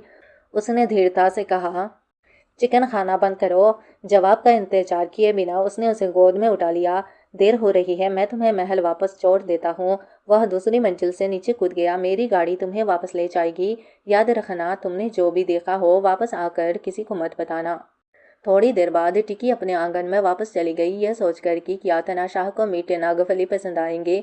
लेकर थोड़ी देर चलने के बाद भी उसे कोई नहीं दिखा। बहन वावन, सब कहा है? टिकी ने हिचकिचाते हुए पूछा। अंदर आओ। अंदर से एक ठंडी आवाज आई। टिकी अंदर गई और उसे तुरंत एक बुरा एहसास हुआ। नौकरानियां और यूनिक्स सभी जमीन पर घुटनों के बल बैठे कांप रहे थे। माहौल बेहद भयानक था। तुम कहाँ थे? मैं महल से बाहर निकल गई। वह आदमी भड़क उठा। तुम्हें महल छोड़ने की इजाजत किसने दी? टिकी कांप उठी। किसी ने नहीं, मैं अकेली गई थी। तनाशाह ने उसे छोटी बच्ची को ठंडी निगाहों से देखते हुए मजाक किया। तुम किसके साथ गई थी? टिकी अपने नौवे चाचा को मुसीबत में डालने के डर से दांत पीस कर झूठ बोली। किसी के साथ नहीं, मैं अकेली गई थी। तनाशाह टिकी के सामने खड़ा रहा। किसी के साथ नहीं। उसने उस छोटी बच्ची को पकड़ लिया, अपनी कुर्सी से उठा और आगे बढ़ा। बच्ची की ठुड्डी पकड़ ली। इतनी कम उम्र में ही तुमने मुझसे झूठ बोलना सीख लिया है? क्या तुम्हें लगता है कि शाही पहरेदार बेवकूफ़ है? क्या तुम्हें सच में लगता है कि मुझे नहीं पता कि तुम महल से किसके साथ निकली हो? उसने उस नन्ही बच्ची को जमीन पर धक्का दे दिया। क्या तुम्हें पता है कि महल के बाहर कितना खतरा है? तुम बस जिसके भी कहने पर उसके साथ चली जाती हो। वैसे तुम्हारा बाप कौन है? टिकी जोर से गिरी और उसके कपड़ों से उसके प्यारे कस्तूरी के फल गिर गए। दिल टूट गया। उसने जल्दी से उन्हें उठा लिया। तनाशाह ने ताना मारा। मुझे लगा था कि वह तुम्हारे लिए कुछ अच्छा लाएगा, पता चला कि यह तो बस एक घटिया चीज है। टिकी की आंखें तुरंत लाल हो गई। नहीं, यह मेरी पसंदीदा है। यह घटिया चीज नहीं है। लेकिन जलस से भरे उस तनाशाह ने उसकी पसंदीदा का मतलब यामुहन समझ लिया, उसके छोटे चाचा को समझ लिया, और वह पूरी तरह आपा खो बैठा। बस 2 घटिया चीज़ें और उसने तुम्हें पूरी तरह से जीत लिया, और यह तुम्हारी पसंदीदा है। क्या मैं तुम्हारा पापा हूँ या योहन? इतना कहकर उसने कैंडी से सजे नागफली को जमीन पर पटक दिया। धड़ाम। टिकी का दिल भी उनके साथ टूट गया और उसकी आंखों से आंसू बहने लगे। तुम बहुत बुरे हो। मुझे तुमसे नफरत है। तुम मेरी बात क्यों नहीं सुनते? तुमने मेरी चीजें क्यों तोड़ी? तानाशाह की आवाज़ बर्फीली थी। अच्छा, मुझे वैसे भी तुमसे कभी उम्मीद नहीं थी कि तुम मुझे पसंद करोगी। गार्ड्स, 7वीं राजकुमारी के घर के सभी लोगों को ले जाओ और हर एक को 20 कोड़े मारो। टिकी घबरा गई। यह उनकी गलती नहीं है। मैं ही चुपके से बाहर निकली थी। इसका उनसे कोई लेना देना नहीं है। पुलिस उन्हें छोड़ दे। तनाशाह पर उसकी विनती का कोई असर नहीं हुआ। वह गुस्से में चला गया। उस छोटी बच्ची की तरफ देखे बिना टिकी टूटे हुए कैंडी से सजे नागफली को देखती रही। उसका दिल पूरी तरह टूट गया था। बड़े बुरे, मैं तुमसे फिर कभी बात नहीं करूंगी। 3 दिन बाद शाही अध्ययन कक्ष में बूढ़ा जो बेचैन था, मानो कुछ कहना चाहता हो। अगर कुछ कहना है तो कहो, हकलाना बंद करो। 9वां राजकुमार 1 घंटे से बाहर इंतजार कर रहा है। क्या महाराज उनसे मिलना चाहते हैं? उन्हें चले जाने को कहो। बूढ़े जाओ का चेहरा पीला पड़ गया। 9वें राजकुमार, आपने सुना ना, महाराज चाहते हैं कि आप चले जाए। योमोहन हंसे बिना नहीं रह सका। उसने बूढ़े जाओ को एक लेटर दिया। यह वह लेटर है जो टिकी ने मुझे देने को कहा था। मेरे शाही भाई उसे देख ले। फिर उसने जानबूझकर अपनी आवाज़ ऊंची की। वैसे मुझे याद है मेरा शाही भाई को मिठाई पसंद नहीं है ना? खासकर वह छोटी लड़की। मैंने उसके लिए मीठे कचुओं की मिठाई खरीदी थी। क्या मेरे शाही भाई ने उन्हें खाया? बूढ़े जाव ने पूछा। नौवे राजकुमार, क्या आप कह रहे हैं कि मीठी कचुओं की मिठाई महाराज के लिए थी? और किसके लिए? मुझे पहले लगा था कि मेरे शाही भाई एक ठंडे स्वभाव के व्यक्ति है और उनके पिता पुत्री का रिश्ता कुछ खास नहीं है, लेकिन पता चला कि वह छोटी बच्ची काफ़ी समझदार है। मैंने मजाक में उसे मुझे पापा कहने के लिए कहा, लेकिन उसने मना कर दिया। कुछ लोगों को पता ही नहीं होता कि वे कितने खुशकिस्मत है। अध्ययन कक्ष में तनाशाह का दिल जोर से धड़कने लगा। बूढ़े जाव ने यामुहन को जाते हुए देखा। उन्हें पता ही नहीं चला कि तनाशाह पहले ही दरवाजे तक पहुंच चुका था। वह मुड़ा और चौंक गया। हे भगवान, महाराज, आपने मुझे डरा दिया। तनाशाह की नज़रें लेटर पर टिकी थी। बूढ़े जाव ने जल्दी से दोनों हाथों से लेटर उसे दे दिया। उस इंसान ने लेटर को काफ़ी देर तक पकड़े रखा, फिर अंत में उसे पढ़ने का फैसला किया। पिताजी, यह तो शरारत है। जब मैं आपसे पहली बार मिली थी तो मैं बहुत डरी हुई थी, क्योंकि आप मेरा सिर काटना चाहते थे। मैं वादा करती हूँ कि मैं सुंदर बनने की पूरी कोशिश करूँगी और आपको निराश नहीं करूँगी। हालांकि आप कभी कभी बहुत कठोर होते हैं। मुझे पता है कि आपका इरादा ऐसा नहीं होता और आप मुझे सच में नहीं मारेंगे। नहीं तो जब मैं खतरे में थी तब आप मुझे बचाने के लिए नहीं आते। पिताजी, आप दुनिया के सबसे अच्छे पिता हैं, मेरे हीरो। और आपने मुझे वह पिता का प्यार दिया है जो मुझे पहले कभी नहीं मिला। और आपके जन्मदिन पर मैं बहुत गरीब थी और कोई महंगा गिफ्ट नहीं खरीद सकी। इसीलिए मैं सिर्फ आपके लिए एक लेटर बना सकी, लेकिन आपको ज़रा भी बुरा नहीं लगा। मैं बहुत खुश थी। मेरे पास एक पिता है जो मुझसे प्यार करता है। मैं अब अनाथ बच्ची नहीं हूँ। पिताजी, मुझे कैक्टस के मीठे फल सबसे ज़्यादा पसंद है, लेकिन वे महल में नहीं मिलते। नौवे चाचा मुझे चुपके से बाहर ले जाकर कुछ खरीद लाए। मुझे वे बहुत पसंद है, इसलिए मैं चाहती थी कि आप भी उन्हें खाए, आप भी उन्हें चखे। हर शब्द उनके दिल में चाकू की तरह चुभ रहा था। आखिरकार उन्हें समझ आ गया, उस छोटी बच्ची का पसंदीदा कैक्टस के मीठे फल थे। वह तनाशाह पश्चाताप से भर उठा, लेकिन उसकी पालकी बीच रास्ते में ही टूट गई। बूढ़ा जो घबरा गया। उसे डर था कि तनाशाह अपना आपा खो देगा और उसने तुरंत एक नई पालकी मंगवाई, लेकिन जब तक नई पालकी आई तनाशाह जा चुका था। हे भगवान, महाराज, महाराज! इसी बीच आवन सोने जा रही थी कि उसने ऊपर देखा और तनाशाह को देखा। हे भगवान! और वह लगभग जाने ही वाली थी, जैसे उसकी जान निकल चुकी हो। महाराज! तनाशाह उसके पास से सीधे गुजरा, दरवाजा खोला और देखा कि छोटी बच्ची बिस्तर पर गहरी नींद में सो रही है। उसे महसूस करके वह हल्की सी आह भरने ही वाली थी कि तनाशाह के इशारे से चुप हो गई। उसने बच्ची के चेहरे को काफी देर तक देखा, आखिरकार खुद को रोक नहीं पाया और धीरे से उसके गाल को छू लिया। बच्ची नींद में सिसक उठी। तनाशाह ने जल्दी से अपना हाथ पीछे खींच लिया, थोड़ा दोषी और घबराया हुआ महसूस करते हुए। अगर वह जाग गई तो क्या होगा? वह शायद अभी भी गुस्से में होगी। क्या उसे सच में इस बच्ची से माफ़ी मांगनी पड़ेगी? उसने सोचा कि बस उसे कंबल उड़ाकर चला जाए, लेकिन तभी बाहर आसमान में बिजली कड़क उठी और सोई हुई बच्ची झटके से जाग गई। बहन आवन, मुझे गले लगा लो। बच्ची डरी हुई है। नींद में डूबी बच्ची ने गले लगाने के लिए हाथ बढ़ाया, लेकिन जैसे ही वह हड़बड़ाई उसने कहा, बहन आवन, आपकी कमर इतनी मोटी क्यों है? बहन आवन, तुम कुछ क्यों नहीं बोल रही हो? टिकी ने अपनी आंखें मली और ऊपर देखा। तभी उसे एहसास हुआ कि यह उसका जालिम पिता है। उसकी सारी शिकायतें फिर से उमड़ आई। उन्होंने कुछ दिन पहले ही मेरे मीठे कांटे तोड़ दिए थे। क्या वे कुछ और तोड़ने आए हैं? जालिम ने रूठी हुई छोटी बच्ची को देखा। अब तो आप मुझे देखकर अभिवादन भी नहीं करते। टिकी ने अनिच्छा से बुदबुदाया, पापा। फिर उसने अपना छोटा कंबल ऊपर खींच लिया। टिकी अब सोने जा रही थी। इसका मतलब था, बूढ़े आदमी, अब आपके जाने का समय हो गया है।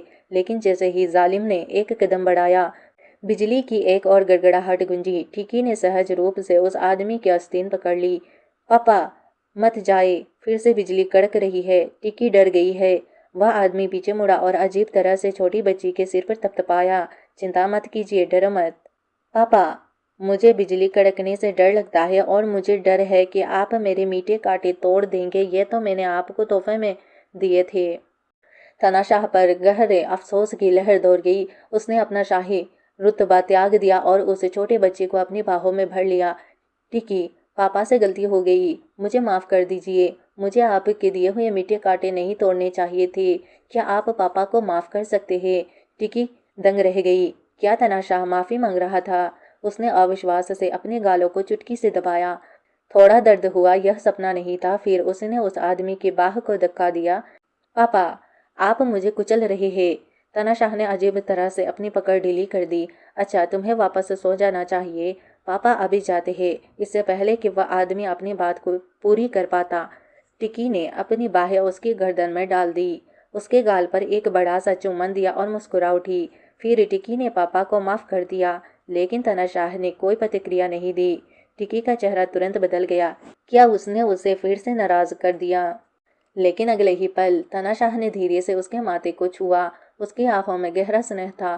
सो जाओ, पापा तुम्हारे साथ रहेंगे। तनाशाह द्वारा छोटी बच्ची से माफी मांगने के बाद अगली सुबह उसने सोने और चांदी के गहने खजाने भेजे। कभी गरीब रही वह छोटी बच्ची रातों रात महल की सबसे अमीर बच्ची बन गई। बहन आवन, टिकी अब गरीब नहीं रही। उत्साह शांत होने के बाद छोटी बच्ची ने अपने बूढ़े पिता के बारे में सोचा। पापा कल रात बारिश में आए थे, है ना? मुझे लगता है कि उन्हें कोई बीमारी हो गई होगी। यह सोचकर वह एक्साइटमेंट के साथ भागी। चलो, पापा से मिलने चलते हैं। लेकिन जहाँ कुछ लोग खुश थे, वही कुछ लोग नाखुश थे। तनाशाह द्वारा टिकी को दिए गए गिफ्ट की खबर जल्द ही तीसरी राजकुमारी तक पहुंच गई। उसने गुस्से में अपना चाय का प्याला जमीन पर पटक दिया। वह छोटी सी बच्ची, उसने पिताजी को बेवकूफ बनाने के लिए जरूर कोई चाल चली होगी। मुझे उसे सबक सिखाना होगा। उसी समय टिकी तनाशाह से मिलने जा रही थी। उसे आगे आने वाले खतरे का कोई आभास नहीं था। सातवीं बहन, क्या कोइंसिडेंट है? टिकी ने ऊपर देखा और तीसरी राजकुमारी यायून चंग को एक मंडप में बैठे हुए पाया। शिष्टाचार के अनुसार उसके पास आकर प्रणाम करने के अलावा कोई और रास्ता नहीं था। प्रणाम महारानी बहन। अभी कुछ ही दिन हुए हैं और सातवीं बहन गोल मटोल हो गई है। लगता है पिताजी की चापलूसी करने से अच्छा खाना पीना मिलता ही। टिकी ने तीसरी राजकुमारी को अपने और बढ़ते देखा और अपनी मुठ्ठियां बींच ली। वह दोबारा इस तरह की धौंस नहीं सहेगी। यह रहने के लिए अच्छी जगह नहीं थी। हिम्मत जुटाकर उसने कहा, थी तीसरी महारानी बहन, टिकी को कुछ काम है, इसीलिए मैं अब जा रही हूँ। लेकिन तीसरी राजकुमारी ने टिकी का हाथ पकड़ लिया। जा रही हो? मैंने तुम्हें यहाँ रुकने की कृपा की और तुम मेरी बेइज्जती करने की हिम्मत करती हो? इतना कहकर उसने टिकी को जोर से धक्का दिया। तुम पिताजी के सामने बेचारी पीड़ित होने का नाटक करती हो, मानो उनसे चिपकी रहती हो, लेकिन मुझसे भागने के लिए बेताब हो। अवन उसके पास पहुंच पाती, तभी तीसरी राजकुमारी की दो दासियों ने उसे पकड़ लिया। अवन को बोलने से खुद को रोकना मुश्किल हो रहा था। तीसरी राजकुमारी चाहे कुछ भी हो जाए, सातवीं राजकुमारी महाराज की संतान है। अगर तुम ऐसा करोगी तो क्या तुम्हें उनके गुस्से का डर नहीं लगेगा? अवन ने अभी बोलना खत्म ही किया था कि तीसरी राजकुमारी की एक दासी ने उसे थप्पड़ मार दिया। जब हमारी राजकुमारी बोलती है तो क्या तुम जैसी नीच नौकरानी को बीच में टोकने का अधिकार है? अवन को मार खाते देख टिकी का गुस्सा फूट पड़ा। और तुम हो क्या? एक गुंडे की कुतिया के सिवा कुछ नहीं। बहन अवन को मारने की तुम्हारी हिम्मत, तुम्हें इजाजत किसने दी? टिकी ने अपना पूरा जोर उस दासी पर लगा दिया। फिर अपने छोटे से शरीर को अवन के सामने पूरी ताकत से टिका कर खड़ी हो गई। यह साफ था कि तीन बुढ़िया आज लड़ाई के मोड़ में थी। इसे सहन के बजाय वह पलटवार करके उसे दिखा सकती थी कि वह कमजोर नहीं है। तुम एक छोटी बच्ची को भी नहीं संभाल सकती। तुम सब इसे मेरे लिए पकड़ कर रखो। तुरंत ही पास खड़ी यूनिक्स और दासिया भी इसमें शामिल हो गई। हैरानी की बात नहीं, टिकी जमीन पर गिर पड़ी। राजकुमारी टिकी के सामने व्यंग्य भरी मुस्कान के साथ घुटनों के बल बैठ गई। चलो देखते हैं, अब तुम क्या कर सकती हो? टिकी अब और बर्दाश्त नहीं कर सकी और उसने राजकुमारी की बाह पर जोर से काट लिया। तीसरी राजकुमारी दर्द से चीख पड़ी। टिकी को पकड़े हुए यूनिक चौंक गई और राजकुमारी को देखने के लिए दौड़ी। बंधनों से आजाद होकर टिकी लड़खड़ाते हुए खड़ी हुई। मैं तुम्हें घमंडी और क्रूर होना सिखाऊंगी। आज मैं तुम्हें पिता की ओर से सबक सिखाने जा रही हूँ। इतना कहकर टिकी राजकुमारी पर झपटी। मेरे पास मत आना। लेकिन टिकी ने उसे पकड़ लिया, गुस्से से देखते हुए, और फिर उसे जोर से सिर से टक्कर मारी। यह एक ऐसा वार था जिससे उसे भी इतना दर्द हुआ, लेकिन इसका असर जबरदस्त था। चलो बच्चों की लड़ाई लड़ते हैं। तीसरी राजकुमारी, जिसे जिंदगी भर लाड़ प्यार मिलता था, उसने ऐसा दर्द कभी महसूस नहीं किया था। वो तुरंत रोने लगी। टिकी को थोड़ा अजीब लगा, उसने सचमुच एक बच्ची को रुला दिया था। हारने पर रोते हो, जाओ अपनी नाक पोंछो और कोशिश करके वापस आना। बदमाश, तुमने क्या कहा? मैं तुम्हें आज अपने हाथ से ले जाऊंगा। यह सब शोर क्या है? एक जानी पहचानी आदमी की आवाज सुनाई दी। तनाशाह ने दोनों गंदी छोटी बच्चियों को देखा। उसकी आंखें ठंडी हो गई। उस 3 साल की बच्ची ने उसे अपना रक्षक समझा। वाह पापा, आपको मेरे लिए खड़ा होना होगा। गंदी बच्ची, उसने घृणा से देखा। मुझसे तुम गंदी हो। 3 साल की बच्ची इतनी डर गई कि रोना बंद कर दिया। फिर उस आदमी ने छोटी बच्ची को गोद में उठा लिया। क्या हुआ? बस एक मामूली सी लड़ाई। जब तुम दोनों इस हालत में हो तो इसे मामूली लड़ाई कहते हो। उसने बच्ची को नीचे उतारा और बूढ़ी तीन की और इशारा किया। तुम्हें 1 महीने के लिए कैद किया जाता है। अगर ऐसा दोबारा हुआ तो तुम्हें सोचने समझने के लिए जी प्रांज भेजा जाएगा। फिर वह बच्ची की ओर मुड़ा। मेरे साथ आओ। टिकी खुशी खुशी उस तनाशाह के पीछे चल पड़ी। पिताजी, मेरी बात क्यों नहीं मानते? निकम्मे मूर्ख, दफा हो जाओ। उसने अपना गुस्सा उस नौकरानी पर निकाला जिसने उसे उठाने की कोशिश की थी। मैं सोच रही थी कि कौन इतना शोर मचा रहा है और मेरी नींद खराब कर रहा है। पता चला कि तीसरी बहन अपनी नौकरानियों को डांट रही है। बूढ़ी तीन का चेहरा डर से पीला हो गया। दूसरा भाई। इस बीच दूसरी तरफ टिकी अपने छोटे पैरों से उस आदमी के साथ चलने के लिए संघर्ष कर रही थी। पापा, पापा, धीरे चलिए। टिकी का इंतजार कीजिए। मैं आपके साथ नहीं चल पा रही हूँ। क्या तुम अभी लड़ते समय सक्षम नहीं थी? टिकी अब और नहीं लड़ेगी। जैसे ही उस छोटी बच्ची ने बोलना खत्म किया, तनाशाह ने उसे उठा लिया। ओह, लेकिन टिकी गंदी है। तुम जानती हो कि तुम गंदी हो। मुझे बताओ, तुम क्यों लड़ रही थी? टिकी ने सोचा, यह तनाशाह हमेशा शक करता है। यह संकेत देने का अच्छा मौका है। उसने दयनीय आवाज में कहा, यह शायद तुम्हारे जन्मदिन पर जो हुआ उसकी वजह से है।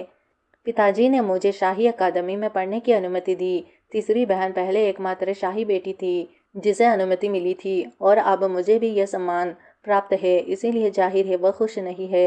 वह पढ़ाई में कभी अच्छी नहीं रही। मैं उसे आगे पढ़ने नहीं देने वाली थी, लेकिन चिंगटियो ने उसकी बहुत तारीफ की।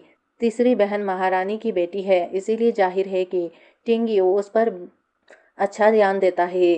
तनाशाह सोच में पड़ गया, लेकिन पिताजी के समर्थन से तीसरी बहन मेरे साथ कुछ भी करने की हिम्मत नहीं करेगी। ओह, तो अब तुम साहसी हो रहे हो? नहीं, मैं नहीं हूँ। तीसरी बहन ने शुरू किया था, इसीलिए मैंने उसे मारा। मैं तो रोई भी नहीं, लेकिन वह इतना रोई कि उसकी नाक बहने लगी। कितना शर्मनाक। लड़ाई की खबर फैलने के बाद टिकी महल की गुंडी जैसी बन गई। सारी नौकरानियां और यूनिक्स उससे डरने लगी। लेकिन टिकी को पता ही नहीं था कि क्या हुआ था। बहन आवन, मुझे देखकर सब क्यों भाग जाते हैं?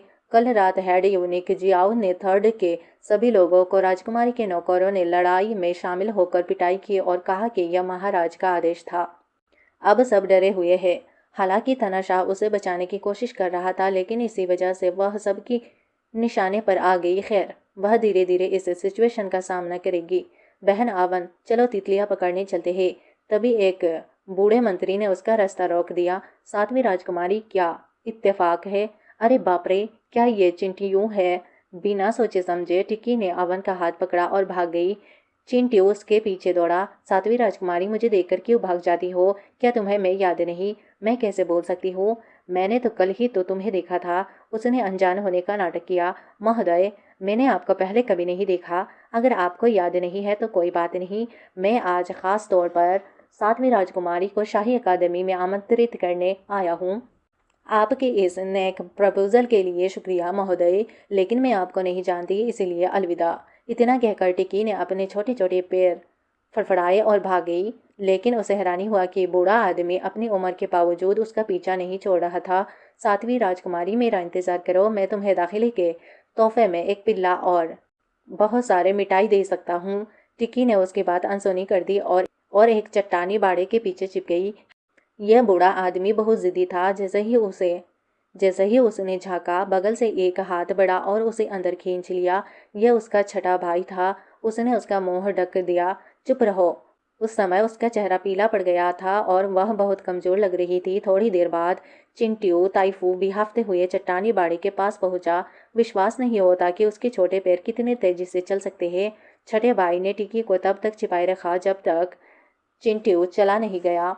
फिर पूछा, छोटी बच्ची, वह तुम्हारा पीछा क्यों कर रहा था? वो चाहता है कि मैं शाही अकादमी जाऊं, लेकिन मैं इस ड्रामे में नहीं पढ़ना चाहती। अकादमी देखने में स्कूल जैसी लगती है, लेकिन असल में यह ताकतवरों का युद्ध क्षेत्र है।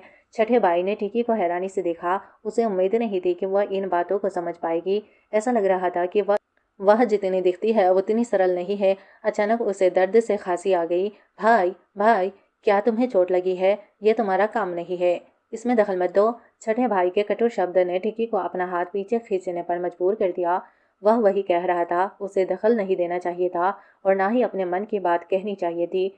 लेकिन किसी कारणवश उसे लग रहा था कि वह काफ़ी हद तक उसकी तरह है। दोनों के पास राज है, वे अपनी बात साझा नहीं कर सकते। टिकी, तुम्हें इंपीरियल एकेडमी जाना चाहिए, छठे भाई ने अचानक सीरियस आवाज़ में कहा। तुम शाही परिवार में पैदा हुई हो, इसीलिए लड़ाई में हिस्सा लेना तुम्हारी नियति है। अगर तुम चिपती रहोगी तो अंत में तुम्हारी मौत हो जाएगी। एकेडमी में तुम्हारी सुरक्षा की चिंता मुझ पर छोड़ दो, मैं तुम्हारी रक्षा करूंगा। किसी कारणवश टिकी को वह आश्चर्यजनक रूप से भरोसेमंद लगा। कम से कम उसके साथ वह सुरक्षित तो रहेगी। अगली सुबह तनाशाह टिकी के आंगन में गया। टिकी उत्साह से उसका स्वागत करने को दौड़ी, लेकिन उसे हैरानी हुआ कि चिंटू भी दौड़ता हुआ आ गया। टिकी ने उसे भावहीन निगाहों से देखा। बूढ़े साहब, आप फिर से यहाँ क्यों आए? मैंने कहा था ना कि मैं आपके लिए दाखिले का तोहफा लाऊंगी। कैसा लगा? प्यारा है ना? मैंने सुना है कि 7वीं राजकुमारी को जानवर पसंद है और उनके पास एक बड़ी सफ़ेद बिल्ली है। यह छोटा पिल्ला उसका साथी बन सकता है। जैसे ही चिंटू ने सफ़ेद बिल्ली का नाम लिया, स्नो ने जोर से म्याऊ कहा और बाहर से अंदर आकर चिंटू के सामने एक शानदार बाघ की छलांग लगाई, मानो कह रहा हो, मुझे ढूंढ रहे हो? यह तो बाघ है। चिंटू की आंखें ऊपर की ओर घूम गई और वह बेहोश हो गया। टिकी हैरान रह गई। हाँ, स्नो हमेशा से ही बड़ा बाघ रहा है। दत्त तेरी की। चिंट ताइफू को शाही चिकित्सक के पास ले चलो, तनाशाह ने कहा। फिर टिकी ने उसका पैर पकड़ लिया। पापा पापा, टिकी ने शाही अकादमी जाने का फैसला किया है। मैं बेवकूफ़ राजकुमारी बनकर आपको शर्मिंदा नहीं करना चाहती। वह आदमी मुस्कुराया। मेरी टिकी, इतनी मीठी बातें कहना कब सीख लिया? तुम जा सकती हो, लेकिन पहले पिताजी तुम्हें कहीं ले जाना चाहते हैं। थोड़ी देर बाद महल के बाहर एक लंबी सड़क पर टिकी गाड़ी से उतरी। उसकी आंखें चमक रही थी। पापा पापा, हम महल से बाहर आ गए हैं। क्या आप खुश हैं? तनाशाह ने गर्व से अपना हाथ उसकी ओर बढ़ाते हुए कहा। अगर टिकी को अच्छा लगा तो मैं तुम्हें अक्सर बाहर ले जा सकता हूँ।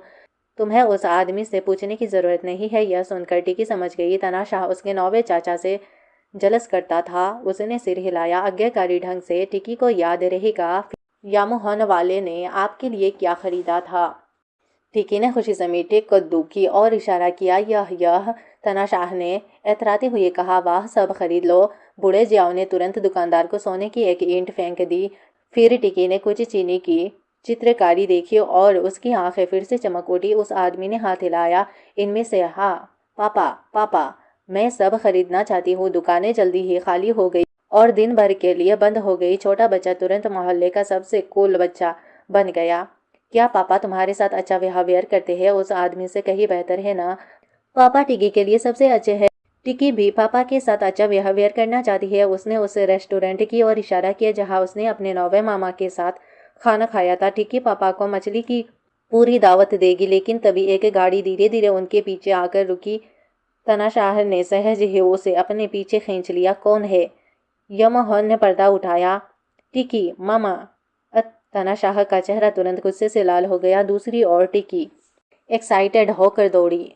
मामा मामा, योहन ने तनाशाह को देखकर हल्की सी मुस्कान दी। बड़े भाई, क्या इत्तेफाक है? फिर उसने अधिकार जताते हुए छोटी बच्ची के बालों को सहलाया। योमोहन ने उसे अनदेखा किया और कस्तूरी की बड़ी सी डंटी को दिखा। बड़े भाई, क्या आप दुकान खोलने की प्लानिंग बना रहे हैं? मैं इन्हें अपनी बेटी के लिए खरीद रहा हूँ। क्या तुम्हें इससे कोई दिक्कत है? यह पापा टिकी के लिए उतने कंजूस नहीं है जितने कुछ लोग होते हैं। टिकी ने बेबसी से सिर हिलाया। अगर ये दोनों ऐसे ही बोलते रहे तो लड़ाई शुरू हो जाएगी। सौभाग्य से तनाशाह ने कहा कि वह खाना खाना चाहता है। टिकी तुरंत मान गई, लेकिन किसी ने योमहन से नहीं पूछा। फिर भी वह बेशर्मी से उनके पीछे पीछे अंदर चला गया। टिकी ने बाई और अपने पापा और दाई और अपने चाचा को देखा। बीच में फंसी हुई वह बेहद अनकंफर्टेबल महसूस कर रही थी। दोनों में से कोई भी नहीं बोल रहा था। अचानक धमाका। तानाशाह ने मेज पर जोर से हाथ पटका। तुम हमारा पीछा क्यों कर रहे हो? महाराज, चलो साथ में खाना खाते हैं, मुझे भी भूख लगी है। फिर उसने टिकी के कटोरे में कुछ खाना डाला। हमारी टिकी खा लो, तुम अभी बड़ी हो रही हो, भूखी नहीं रह सकती। किसका समय? तानाशाह ने टिकी के कटोरे में मांस का एक बड़ा टुकड़ा डाल दिया। वाह! टिकी ने मन ही मन खुशी मनाई। आखिरकार वह खा सकती थी। लेकिन अगले ही पल असली लड़ाई शुरू हो गई। दोनों के बीच खींचतान चलती रही और मात्र 47 सेकंड में टिकी के कटोरे में खाने का एक छोटे पहाड़ की तरह ढेर हो गया। पिताजी, चाचा जी, टिकी इतना नहीं खा सकती। लेकिन पहली बार दोनों भाइयों ने एक साथ कहा, तुम्हें खाना ही होगा। आधे महीने बाद टिकी का एम्पेरियल एकेडमी में पहला दिन था। छोटी बच्ची जमाई ले रही थी। उसके पीछे अवन ने हैरानी से अपना छोटा सा स्कूल बैग कांधे पर टांगा और बोली, राजकुमारी इधर आए। चिंटू को डर था कि तुम्हें रास्ता नहीं पता होगा, इसीलिए उसने एक राजकुमार से तुम्हें रास्ता दिखाने को कहा। टिकी अभी सोच ही रही थी कि कौन सा बदमाश उसे ले आएगा। तभी एक मोड़ पर मुड़ी और सीधे उससे टकरा गई। उसका छठा भाई दीवार से टिका हुआ था। धूप में बिल्कुल साफ सुथरा और मासूम लग रहा था। अगर महल के संघर्ष न होते तो वह एक हंसमुख नौजवान होता। टिकी ने जल्दी से अपने स्कूल बैग में कुछ ढूंढा। इस खूबसूरत पल को हमेशा के लिए कैद करना चाहती थी। एक पल बाद वह अपनी बनाई हुई चीज को निहार रही थी, लेकिन अगले ही पल चित्र को उसके हाथों से छीन लिया गया। छठे भाई ने मुस्कुराते हुए कहा, कोई हैरानी नहीं कि चिंटू तुम्हारा पीछा करता रहा। वाकई बहुत प्रतिभाशाली है। मैं इसे रख लूंगा। फिर उसने चित्र को अपने कपड़ों में रख लिया। मतलब एक बच्चे से चोरी। मैं पापा को बताऊंगी कि तुम्हारी पिटाई करे। पिटाई की बात हो रही है। मैंने सुना है कि कुछ देर पहले तुम्हारी यया यूनचांग से लड़ाई हुई थी। मैं बच्चा हूँ, बच्चों का लड़ना तो आम बात है। इसके अलावा उसने ही तो शुरुआत की थी। तुमने पिताजी को यया यूनचांग की माँ और चिंटू के बीच के निजी मामलों के बारे में इशारों में बता दिया था। क्या यही तुम्हारा इरादा था? छोटी बच्ची टिकी घबरा गई। उसे कैसे पता चला? हालांकि उसके पास कोई ठोस सबूत नहीं था, फिर भी उसे लगा जैसे उसने उसे पूरी तरह समझ लिया हो। तुम चालाक छोटी बच्ची, तुम्हें लगता है कि तुम बहुत होशियार हो, लेकिन इस महल में अनगिनत आंखें देख रही है। वरना तुम्हें क्या लगता है कि चौथे और पांचवें राजकुमार कैसे मरे? अगर तुम्हें फिर से ऐसे सिचुएशन का सामना करना पड़े तो क्या तुम वही करोगी? टिकी ने अपनी मुठ्ठियां भींच ली और एक पल की झिझक के बाद उसने मानो अपनी सारी हिम्मत जुटा ली। मैं जीना चाहती। बहुत खूब कहा। हिम्मत तो देखो छोटी बच्ची, हम पहले से ही दलदल में फंसे हुए हैं। कौन बेदाग बच सकता है? इस महल में जो भी बचता है वो साधारण नहीं होता। खुद को बचाने के लिए दूसरों को चोट पहुंचाना पाप नहीं है, लेकिन अगली बार ज्यादा सावधानी बरतना, किसी को पता ना चलने देना। तब टिकी को एहसास हुआ कि उसका छठा भाई शरारत नहीं कर रहा था, वह उसे जीना सिखा रहा था। शायद उसके पैर छोटे थे। राजकुमार के अलावा यह जगह योग्य अधिकारियों के बच्चों को भी स्वीकार करती है, लेकिन कुछ ऐसे भी है जो अपने माता पिता की उपलब्धियों पर निर्भर है और यह सिर्फ मौज मस्ती करने आए हैं। तुम्हें मेरे पास ही रहना होगा। इस कपटपूर्ण महल में किसी भरोसेमंद इंसान का होना इतना बुरा नहीं है। यह सोचकर वह अपने घोड़े पर सवार होकर उसके पीछे चल पड़ी। जैसे ही उसने बोलना खत्म किया, टिकी का सिर टकरा गया। अधिकारी मंत्री के बेटे से हिज जिंग ने नाराजगी से कहा, किसकी बच्ची इधर उधर भाग रही है? क्या तुम्हें किसी से टकराने पर माफी मांगना नहीं आता? टिकी ने तुरंत माफी मांगी। माफ कीजिए, मैं यहाँ पढ़ने आई हूँ। उसकी बात सुनकर वह सब हंसने लगे। यह नन्ही गुड़िया मेरी कमर तक भी नहीं है और कहती है कि यहाँ पढ़ने आई है। यहाँ तो रईसों और राजघरानों को भी इस जगह में दाखिले के लिए संघर्ष करना पड़ता है। तुम कितनी प्यारी हो, मुझे बड़ा भाई कहो। अगले ही पल उसके छठे भाई ने उसे अपनी बाहों में उठा लिया। तुम चाहते हो कि वह तुम्हें भाई कहे? तुम्हें लगता है कि तुम इसके लायक हो? जंगी ने देखा कि यह उस पागल का छठा राजकुमार है, तो उसने तुरंत झुककर माफी मांगी। मैं अंधा था, मुझे नहीं पता था कि यह नन्ही गुड़िया तुम्हारे साथ है। प्लीज मेरी बदतमीजी के लिए मुझे माफ कर दे। दफा हो जाओ। हाय जिंग झट से भाग गया। फिर छठे भाई ने टिकी को अपने बगल वाली सीट पर बिठा दिया। तुम यही बैठो और हिलना मत।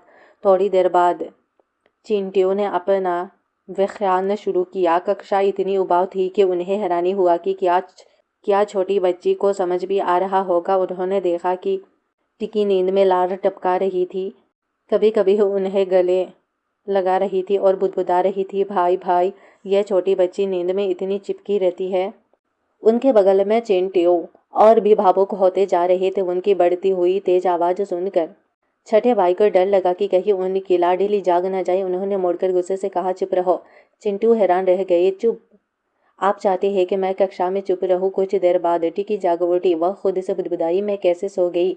मैं क्लास में कैसे सो गई? इतनी गहरी नींद सोते हुए कभी नहीं देखा। छोटे भाई की आवाज सुनकर टिकी चौंक गई। पुनर्जन्म के बाद भी क्लास में सोने की उसकी यह आदत क्यों नहीं छूट रही थी? क्लास खत्म होने तक सोती रही। टिकी ने हैरानी से चारों ओर देखा। कमरा सचमुच खाली था। अगर महारानी का जुलूस वापस नहीं लौटता तो। डेस्क पर लार भी गिरा दी थी। छठे भाई, मैंने नहीं किया, मेरा मतलब था मुझे बहुत नींद आ रही थी।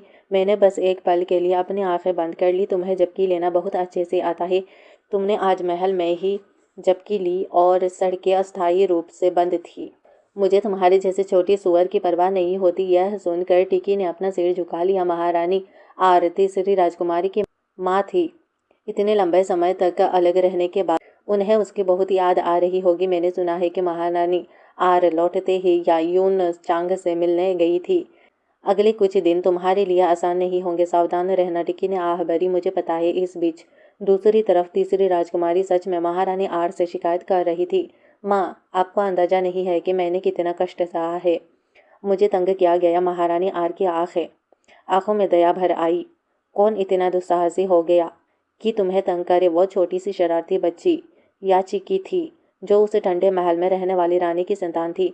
पता नहीं उसने पिता का दिल जीतने के लिए क्या क्या हथकंडे अपनाए, पर उसने चुपके से चित्रकारी भी सीख ली और पिता की कृपा पाने के चक्कर में उसने मुझे मारने की हिम्मत की। पर पिता ने मेरी बात नहीं सुनी और मुझे 1 महीने के लिए कैद में भेज दिया। उसकी हिम्मत कैसे हुई? उसने तुम्हें मारा। यह तो बर्दाश्त नहीं किया जा सकता। मेरी प्यारी बच्ची, तुमने बहुत तकलीफ झेली है। माँ सब ठीक कर देगी। दूसरी तरफ टिकी को जोर से छींक आई। छठे भाई, मुझे लगता है कोई मेरे बारे में बुरा भला कह रहा है। उसके बोलते ही पीछे से हंसी की आवाज आई। सफेद कपड़ों में एक आदमी, हाथ में पंखा लिए और लोमड़ी जैसी आंखों वाला। टिकी की आंखें सिकुड़ गई और वो डर गई। यह तो दूसरा राजकुमार है, योदियोन। अब तो सब खत्म। ओरिजिनल कहानी में यह आदमी लोगों की आंखें निकालने का शौकीन था।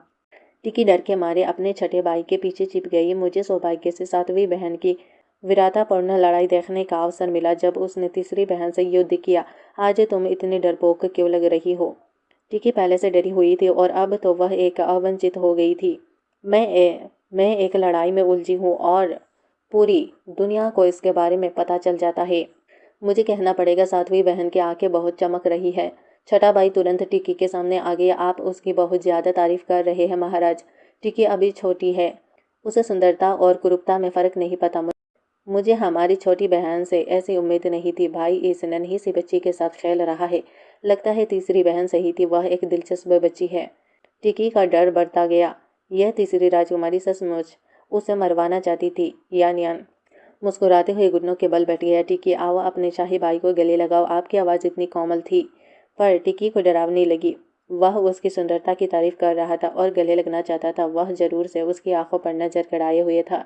दूसरे राजकुमार ने पूरे 27 सेकंड तक अपनी बाहें फैलाए रखी, लेकिन टिकी 1 इंच भी नहीं हिली। उसे गुस्सा आने लगा था। क्या तुम्हें डर है कि मैं तुम्हें गांव में बेच दूंगा? योयोन की नाराजगी देखकर टिकी के पास अपने छोटे पैरों से एक भारी कदम आगे बढ़ाने के अलावा कोई चारा नहीं था। लेकिन अगले ही पल उसके छठे भाई ने उसे पीछे खींच लिया। प्लीज उसे माफ कर दो दूसरे भाई, वह अजनबियों से शर्माती है। दूसरा राजकुमार हंसा। यह सिर्फ एक गले लगाना है, ऐसा नहीं है कि उसका मांस का एक टुकड़ा कट जाएगा। लेकिन दूसरे भाई, मर्द और औरत इतनी आज़ादी से एक दूसरे को नहीं छूते। इससे टिकी और दूसरे राजकुमार दोनों असहज हो गए। छठे भाई का तर्क थोड़ा अटपटा था। दूसरे राजकुमार ने पलटवार करते हुए कहा, क्या तुम मर्द नहीं हो? है ये, मैं अभी भी जवान और मासूम हूँ। बच्चों का हाथ पकड़ना ठीक है। मैंने कभी नहीं सोचा था कि हमारा छठा भाई संकट में फंसी राजकुमारी को बचाने वाला हीरो बन जाएगा। आप मेरी बहुत ज़्यादा तारीफ करते हैं महाराज। ठीक है, दूसरे राजकुमार ने मुड़कर हाथ हिलाया। मैं देखना चाहता हूँ कि तुम कब तक उसकी रक्षा कर सकते हो। योन को पीछे हटते देख टिकी ने समझदारी से पूछा, क्या दूसरा भाई मन में बैर रखने वाला है? मुझे क्या करना चाहिए? छठे भाई ने तुरंत जवाब नहीं दिया। इसके बजाय उसने टिकी से छोटा स्कूल बैग लिया और उसे अपने कंधे पर टांग लिया। अगर हो सके तो उससे बचो, अगर नहीं बच सकते तो पलटवार करो। पलटवार? सिर्फ हम दोनों, चिंता मत करो, मैं टिकी की रक्षा करूंगा। उस दिन क्लास के बाद टिकी ने तनाशाह से मिलने और उससे कुछ दया पाने की प्लानिंग बनाई थी, लेकिन जैसे ही वह शाही अध्ययन कक्ष पहुंची उसने अंदर से तनाशाह की भयंकर दहाड़े सुनी। वह उसके गुस्से से बचने के लिए चुपके से भागने ही वाली थी कि अचानक एक चाय का प्याला जमीन पर गिरकर टूट गया। टिकी डर के मारे चीख पड़ी। बाहर किसी की आवाज सुनकर तनाशाह चिल्लाया, बाहर कौन है? अंदर आओ। टिकी ने शर्माते हुए अपना सिर अंदर डाला। हे पापा। देखते ही देखते तनाशाह का भड़का हुआ गुस्सा गायब हो गया। उसने अपनी आवाज नरम कर ली। टिकी, तुम यहाँ क्या कर रही हो? मंत्री अध्ययन कक्ष में घुटनों के बल बैठ गए और फर्श से टूटे हुए चीनी मिट्टी के बर्तनों से भर गया। टिकी का चेहरा पीला पड़ गया। उसे सच में नहीं आना चाहिए था। पापा, टिकी आपके लिए कुछ खाने को लाई है। नन्ही बच्ची को पैर रखने की जगह न देखकर तनाशाह ने तुरंत हाथ उठाया। हिलो मत। वह टिकी के पास गया और उसे गोद में उठा लिया। फिर वह मंत्रियों की ओर मुड़ा और गुस्से से बोला, तुम सब क्या घूर रहे हो? इसे साफ करो। मंत्री झटपट उठ खड़े हुए। उनकी हरकतें सदी हुई और फुर्तीली थी। देखते ही देखते कमरा एकदम साफ हो गया। मंत्रियों के जाने के बाद तनाशाह ने धीरे से पूछा, टिकी, पापा के लिए क्या लाई हो? ये आपके पसंदीदा अनानास के केक है, लेकिन मैंने इन्हें बनाना अभी अभी सीखा है, इसीलिए अगर ये पूरी तरह सही ना हो तो बुरा मत मानना। तनाशाह मुस्कुराया, एक अनानास उठाया और खाने ही वाला था कि बूढ़े जियाव ने झट से कहा, महाराज, नौकर को अनुमति दीजिए। तनाशाह ने उसके बाद काट दी और खुद एक टुकड़ा खा लिया। टिकी एक्साइटेड होकर देख रही थी। यह स्वादिष्ट है। मेरी टिकी कितनी स्किलफुल है। सच में। टिकी ने अपनी आस्तीन ऊपर चढ़ा ली। खुद भी एक खाने के लिए एक्साइटेड थी। लेकिन तभी उस आदमी ने उसके हाथ पर छोटे छोटे कट देखे। तुम्हारे हाथ में चोट कैसे लगी? टिकी ने अपना हाथ पीछे खींच लिया। अनानास काटते समय मेरा हाथ फिसल गया था।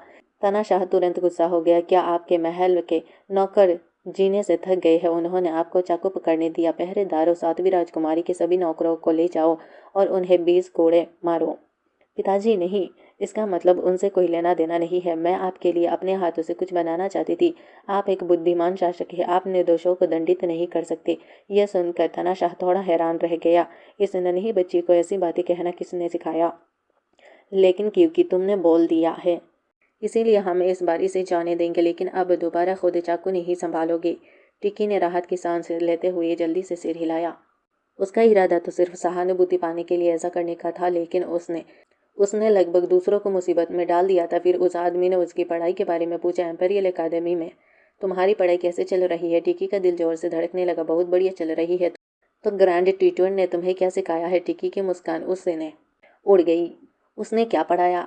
मैं भी जानना चाहता हूँ।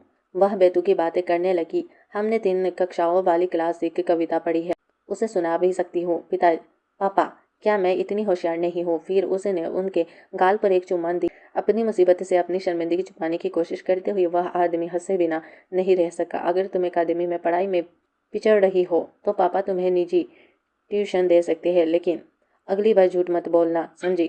शाही अकादमी 3 अक्षरों वाली क्लासिक कविता जैसी बुनियादी बातें नहीं सिखाती। वे कविता और निबंधों पर ध्यान केंद्रित करते हैं। तुम्हारा ना समझना स्वाभाविक है।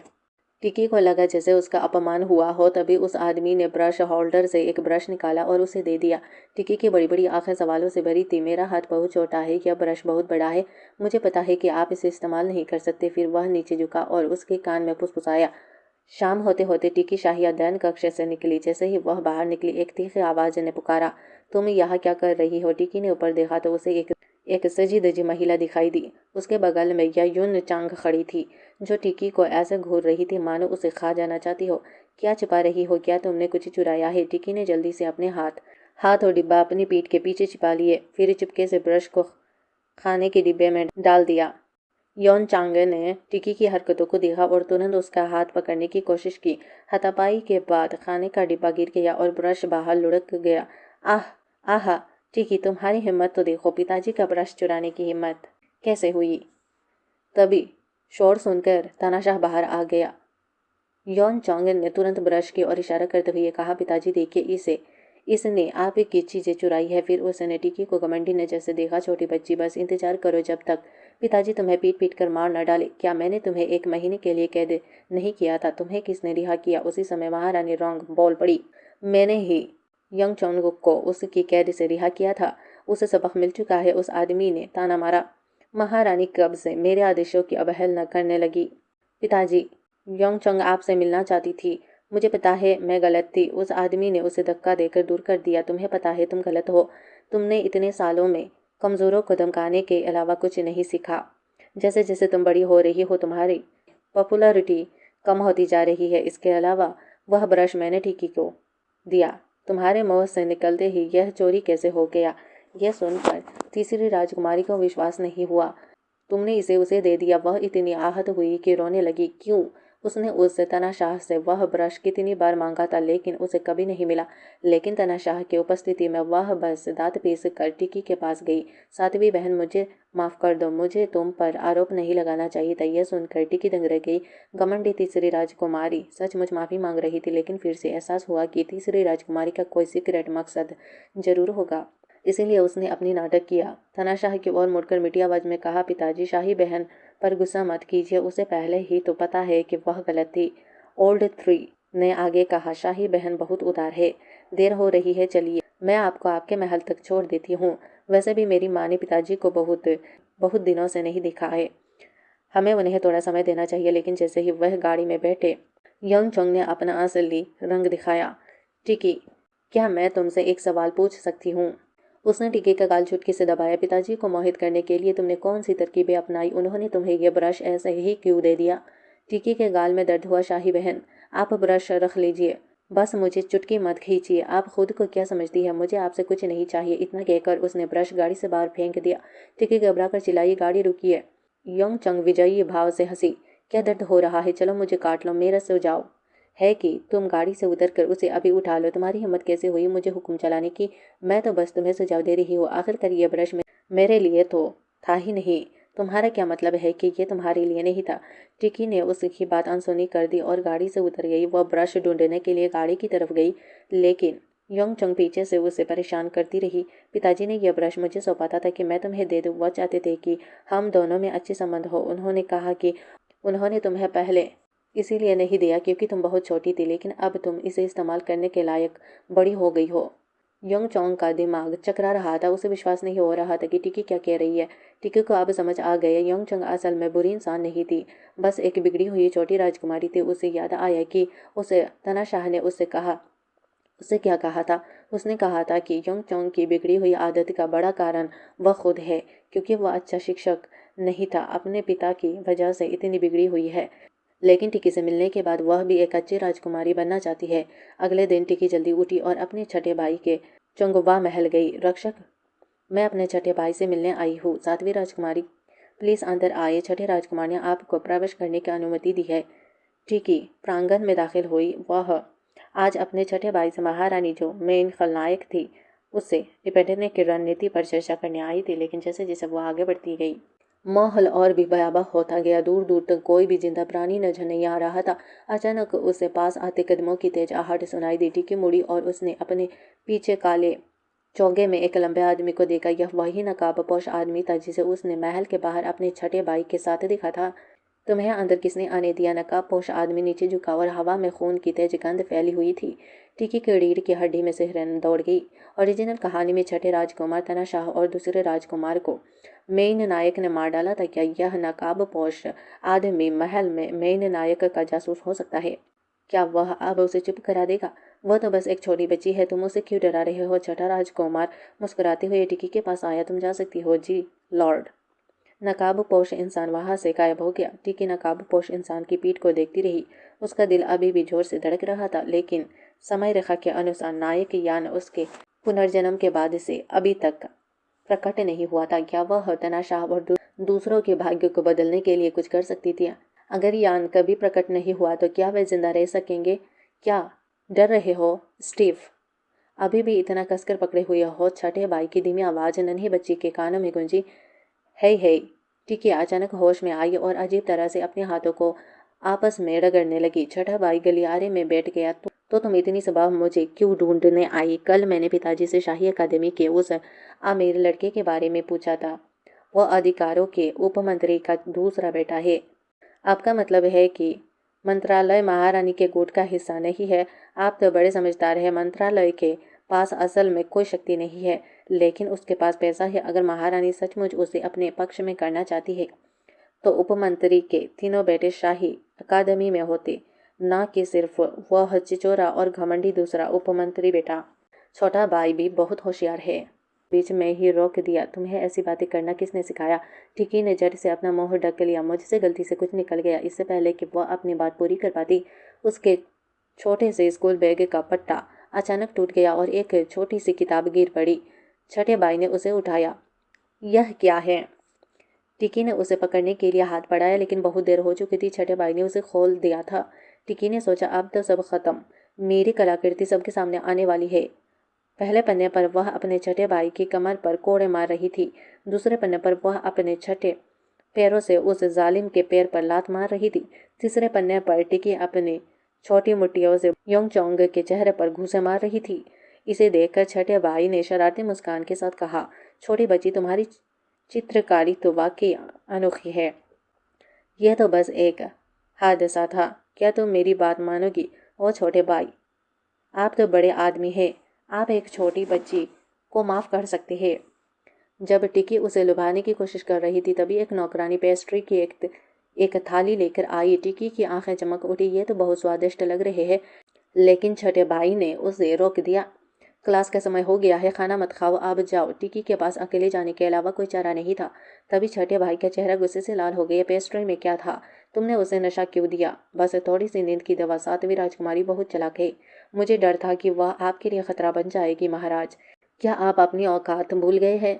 अगर आपने दोबारा उसे नुकसान पहुंचाने की हिम्मत की तो आप खुद जल कर अगाड़ जाएंगे। इसी बीच टिकी शाही अकादमी पहुंच चुकी थी। जैसे ही वह बैठी, उसे अपने पीछे शोर सुनाई दिया। हे भगवान! ही जिंग! टिकी के बगल में मुंह के बल गिर पड़ी। उसके पीछे पीछे जाने पहचाने पैरों की आहट सुनाई दी। ही जिंग ने तुरंत दया की भीख मांगी। तीसरी राजकुमारी, मुझे छोड़ दो। मेरा इरादा आपके पैर पर पैर रखने का नहीं था। मुझे इसे पहुंचने दो। यंगचोंग ने जोरदार लात मारी। कौन चाहता है कि तुम इसे मेरे लिए पहुंचो? तुम गंदी हो। जैसे ही वह उसे दोबारा लात मारने वाली थी, अचानक उसकी नज़र टिकी पर पड़ी। उसने अकड़कर अपना पैर नीचे किया और अजीब तरह से हाई जिंग को दूर भेज दिया। बस हो गया। पिछली बार जब किसी ने तीसरी राजकुमारी को नाराज किया था, तो क्या उसे नंगा करके 3 दिन तक पेड़ पर लटका नहीं दिया गया था? लगता है आज शैतान तीसरी राजकुमारी का मूड अच्छा है। हमारे लिए कोई तमाशा नहीं। योंगचंग राजकुमारी ने घमंड से भरी सांस ली और अपना सिर घुमाया और चली गई। जब सब शांत हो गया तो टिकी ने अपने छठे भाई के बारे में सोचा। उसके पास इतने लंबे पैर और अभी तक क्यों नहीं आया? तभी पीछे से एक आवाज आई, छोटी राजकुमारी, क्या तुम छठे राजकुमार का इंतजार कर रही हो? टिकी मुड़ी और उसने चोटिल और सूजी हुई जिंग को देखा। हाँ, तुम्हारा छोटा भाई आज नहीं आएगा। क्यों नहीं? क्योंकि आज 15 तारीख है। वह महीने की 15 तारीख को कभी नहीं आता। टिकी और भी हैरान हो गई। ओरिजिनल कहानी में तो इसका जिक्र नहीं था। क्या तुम्हें पता है कि वह क्यों नहीं आ रहा? और क्या वो बीमार है? तीसरी राजकुमारी अचानक बोल पड़ी। फिर उसने हेडिंग को घूर कर देखा और एक जोरदार लात मारी। दफा हो जाओ! और जबरदस्ती उसकी कुर्सी पर बैठ गई। टिकी दंग रह गई। क्या देख रही हो? अगर देखती रही तो मैं तुम्हारी आंखें निकाल दूंगी। टिकी बड़बड़ाते हुए मुंह फेर लिया। क्या आंखें निकालना दूसरे राजकुमार का काम नहीं है? तुम अभी ज्यादा बड़ी नहीं हो, पर बहुत कुछ सीख चुकी हो। जल्द ही कक्षा का समय हो गया। जैसे ही टिटिंग ताओ आए, उन्होंने कल के होमवर्क के बारे में उनसे सवाल पूछना शुरू कर दिया। सातवीं राजकुमारी यहाँ है। इसके बाद अगली पंक्ति क्या है? पहाड़ों की बर्फ की तरह पवित्र। टिकी मुश्किल में पड़ गई। वह पिछले जन्म में पढ़ाई में अच्छी नहीं थी, नहीं तो वह उपन्यास नहीं पढ़ रही होती और किताब में नहीं पहुंच जाती। जैसे ही वह अपनी सीट पर बेचैन हो रही थी, उसके पीछे से एक कोमल आवाज फुसफुसाई, बादलों के बीच चांद की तरह चमकदार। फिकी ने यह सुना और हिचकिचाते हुए जवाब दोहराया। चिंटियों ने संतुष्टि से अपनी दाढ़ी सहलाई। बहुत बढ़िया, बहुत बढ़िया। सातवीं राजकुमारी वाकई बुद्धिमान है। टिकी इतनी शर्मिंदा हुई कि मानो मर जाना ही चाहती थी। धन्यवाद बूढ़े चिंटियों, अब प्लीज चुप हो जाए। वो तीसरी बहन की ओर मुड़ी और फुसफुसाई। तीसरी बहन, अभी मेरी मदद करने के लिए शुक्रिया। स्कूल के बाद टिकी इतनी थक गई थी कि वह सीधी खड़ी भी नहीं हो पा रही थी। बच्चों के लिए स्कूल बहुत थकाने वाला होता है। तभी कोई उसकी ओर दौड़ा, उसे गले लगाया और रोते हुए बोली, मेरी टिकी, मम्मी ने तुम्हें बहुत याद किया। टिकी हैरान रह गई। मम्मी? क्या ये ओरिजिनल मालिक की माँ हो सकती है? वही जिसे ठंडे महल में भेज दिया गया था। उस महिला का आंसू भरी आवाज में अपनी यादों को बयां करना माँ और बच्चे के बीच एक भावुक मिलन जैसा लग रहा था। लेकिन टिकी को ओरिजिनल कहानी से याद था कि वह रानी अपनी बेटी के साथ अच्छा व्यवहार नहीं करती थी। कैसे? क्या वह ठंडे महल से बाहर निकल पाई? उसे महल में फेंक दो ताकि वह अपना ख्याल खुद रख सके। बूढ़ा जिया फूट फूट कर रो रहा था। सातवीं राजकुमारी अंततः अपनी माँ से मिल गई। महाराज, यह कितना भावुक समय है, आप क्यों नहीं रो रहे? चुप रहो। अंदर आने के बाद टिकी स्नो को ढूंढने लगी। वह आमतौर पर दरवाजे पर उसका इंतजार करता था। अवन हकलाते हुए बोली, ठीक है। महारानी रो ने स्नो को कैद करने का आदेश दिया है। टिकी मेरी प्यारी, चलो उस बड़े बाघ से छुटकारा पाते हैं। अब से माँ तुम्हारे साथ यहाँ रह सकती है और तुम्हें हर दिन कहानियां सुना सकती है। टिकी ने महारानी रंग के दयालु और सौम्य भाव को देखा, जो बिल्कुल एक स्नेही माँ जैसी थी। लेकिन क्या किताब में यह नहीं लिखा था कि वह अपनी बेटी के प्रति ठंडी और दूर रहने वाली इंसान थी? तभी तनाशाह अंदर आया। टिकी तुरंत उसकी ओर दौड़ी, जैसे वह उसका रक्षक हो। अगर वह थोड़ी देर भी करता तो उसका घर उससे छीन लिया जाता। पापा। टिकी, क्या तुम्हें आज क्लास में पापा की याद आई? हाँ, मुझे तुम्हारी बहुत याद आई। उस आदमी ने हल्की सी मुस्कान दी। तो तुम कह रही हो कि तुम क्लास में ध्यान नहीं दे रही थी? टिकी ने आंखें घुमाई। तनाशाह चालाकी भरे चाले चल रहा था। खैर, बस एक बार उस आदमी ने नन्ही टिकी के गाल पर चुम्बन दिया। महारानी आर्पिता के इस स्नेह को देखकर स्तब्ध रह गई। यह लड़की तो बहुत लाडली है, लगता है अफवाह सच थी। जब वह मन ही मन खुश हो रही थी तभी तनाशाह की ठंडी निगाहें उस पर पड़ी। तुम यहाँ क्या कर रही हो? तुम्हें इस ठंडे महल से बाहर जाने का इजाजत किसने दी? पहरेदारों, महारानी आर को वापस ले जाओ। महाराज, टिकी मेरे साथ इस ठंडे महल में रहती थी। हम कभी अलग नहीं हुए। मैं अपनी बेटी के बिना नहीं रह सकती। टिकी का सिर चकरा रहा था। क्या हो रहा था? क्या यह महारानी रनांग सच में अपने बच्चे से प्यार करती थी? लेकिन तनाशाह हमेशा की तरह ठंडा था। क्या तुम कह रही हो कि तुमने बच्चे को अकेले जन्म दिया है और इसमें मेरा कोई हाथ नहीं है? तुमने मेरी बच्ची को ठंडे महल में पाला पोसा, उसे दुबली पतली और जख्मी बना दिया, और मैंने अभी तक तुमसे हिसाब भी नहीं लिया है। अगर तुम सातवीं राजकुमारी की सगी होती तो क्या तुम्हें लगता है कि तुम अब तक जिंदा होती? उसे घसीट कर बाहर निकालो और वापस ठंड में फेंक दो। वह व्याकुल होकर चिल्लाई, मैं सजा भुगतने को तैयार हूँ, लेकिन प्लीज महाराज, मुझे मेरी बेटी से अलग ना करे। टिकी ने दुखी महारानी नारंग को देखा। दुख का अनुभव किया, शायद ओरिजिनल लॉर्ड की भावनाओं के कारण। उसने मीठी आवाज में कहा, पापा। टिकी नीचे उतरना चाहती है। शायद उसे लोगों के दुख परखना चाहिए, न कि सिर्फ ओरिजिनल कहानी के आधार पर। उसने महारानी नारंग के आंसू पोंछे। टिकी पिताजी से कह सकती है कि मम्मी को यहाँ रहने दे, लेकिन मम्मी ताला नहीं लगा सकती और आप बहन आवन को आदेश नहीं दे सकती। पिताजी, क्या मम्मी रह सकती है? उस आदमी ने प्यार से टिकी का गाल चुटकी भर लिया। छोटी सी बच्ची, तुमने कुछ ही शब्दों में मेरी बात मानी। टिकी जानती है कि पापा मुझसे प्यार करते हैं, इसीलिए मैं इतना साहसी हो रही हूँ। तो हम आपकी बात मानेंगे। पापा सबसे अच्छे हैं, पापा सबसे अच्छे पापा है।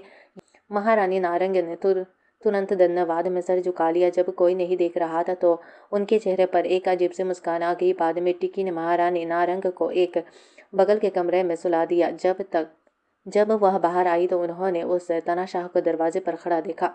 उन्होंने सोचा कि क्या वह इस बात से नाराज है कि उन्होंने महारानी नारंग को अपने घर में पनाह दी है। टिकी चलकर आई और धीमी आवाज में बोली, पापा, क्या आप नाराज है? तनाशाह ने अपने बाहों को छिपाने की कोशिश करते हुए जवाब दिया, नहीं। तो क्या मैं आपको गले लगा सकती हूँ? नहीं। तनाशाह ने जिद में अपना सिर दूसरी तरफ घुमा लिया। अगर तुम ऐसे ही रहना चाहते हो तो मुझे दोष मत दो।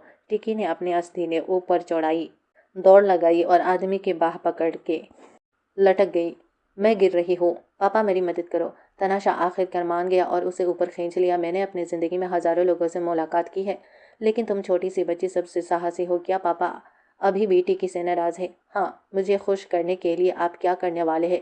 छोटी बच्ची ने तुरंत तनाशाह के चेहरे को गले लगाया और उसे ढेर सारे चुम्बन दिए। तनाशाह पीछे न रहने के लिए अपना गाल टिकी से दबाया और फिर नाराज होने का नाटक किया। तुम कितनी बिगड़ी हुई बच्ची हो, बहुत देर हो गई है, तुम्हें सो जाना चाहिए बिस्तर पर। थोड़ी देर बाद तनाशाह ने टिकी को बिस्तर पर लिटा दिया। तभी बूढ़ा जियाओ सावधानी से अंदर आया। महाराज, हमें पता चल गया है। फिर उसने तानाशाह के कान में कुछ फुसफुसाया। तानाशाह ने मजाक किया, तो उसके कुछ छिपे हुए इरादे हैं। महाराज, क्या मुझे जाना चाहिए? रुको, वह उसकी है तो उसके कुछ छिपे हुए इरादे हैं। आखिर सगी माँ है, उस पर कड़ी नजर रखे। कोई भी हलचल होने पर तुरंत सोच न दे। अगर वह टिकी को नुकसान पहुंचाने की हिम्मत करती है तब वह नहीं होगी। काफी देर तक सांस लेते हुए अगली सुबह टिकी एक चीख से जाग उठी। उसने आंखें खोली और देखा कि महारानी नारंग फर्श पर बैठी स्नो को डर से देख रही है। अरे, इस जानवर को देखो, इस जानवर को किसने बाहर निकाला? इसे ले जाओ और 40 को कोड़े मारो। घबराहट में उसने पास पड़ा एक चाय का प्याला उठाया और स्नो पर फेंकने ही वाली थी कि टिकी वहां आ गई। टिकी मेरी प्यारी, यह जानवर कैसे बाहर निकला? अगर यह मम्मी को काट ले तो? ऐसा लगता है कि आपको याद नहीं है कि मैंने कल क्या कहा था। महारानी, कल था। मैं अब यहाँ रहने लगी हूँ, इसीलिए मुझे यह महल का प्रबंधन करना चाहिए। इस जानवर को यहाँ से बाहर निकालो। कल से बिल्कुल अलग रवैया देखकर टिकी का चेहरा गुस्से से लाल हो गया और उसने महारानी नारंग को घूर कर देखा। यह जानवर नहीं है, इसका एक नाम है। उसके ठंडे जानबूझकर बोले गए शब्दों ने महारानी नारंग के शरीर में एक अजीब सी सिहरन पैदा कर दी। उसने यह भी सोचा कि टिकी की निगाहें कुछ हद तक तानाशाह जैसी थी। क्या यह उसका भ्रम था? पानी में गिरने के बाद यह लड़की डरपोक और नासमझ हो गई थी। आज वह ऐसी कैसे हो सकती है? मेरी मालकिन, क्या आपको लगता है कि राजकुमारी को याद होगा? नहीं, एक बच्ची को बचपन की बातें कैसे याद रह सकती है? मुझे लगता है कि यह नन्ही बच्ची महाराज के लाड़ प्यार से बिगड़ रही है। अब तो वह मेरा सम्मान भी नहीं करती, लेकिन मुझे उसके विशेष स्नेह के लिए आभारी होना पड़ेगा। इससे मुझे एक मौका मिलता है। क्या सब कुछ तैयार है? यह सुनकर दासी ने एक छोटी बोतल निकाली। महारानी नारंग ने दूरता से मुस्कुराते हुए कहा, अब बस सही समय का इंतजार है। और इसी के साथ दोस्तों, हमारी मानवा होती है खत्म। मिलते हैं, बाय बाय।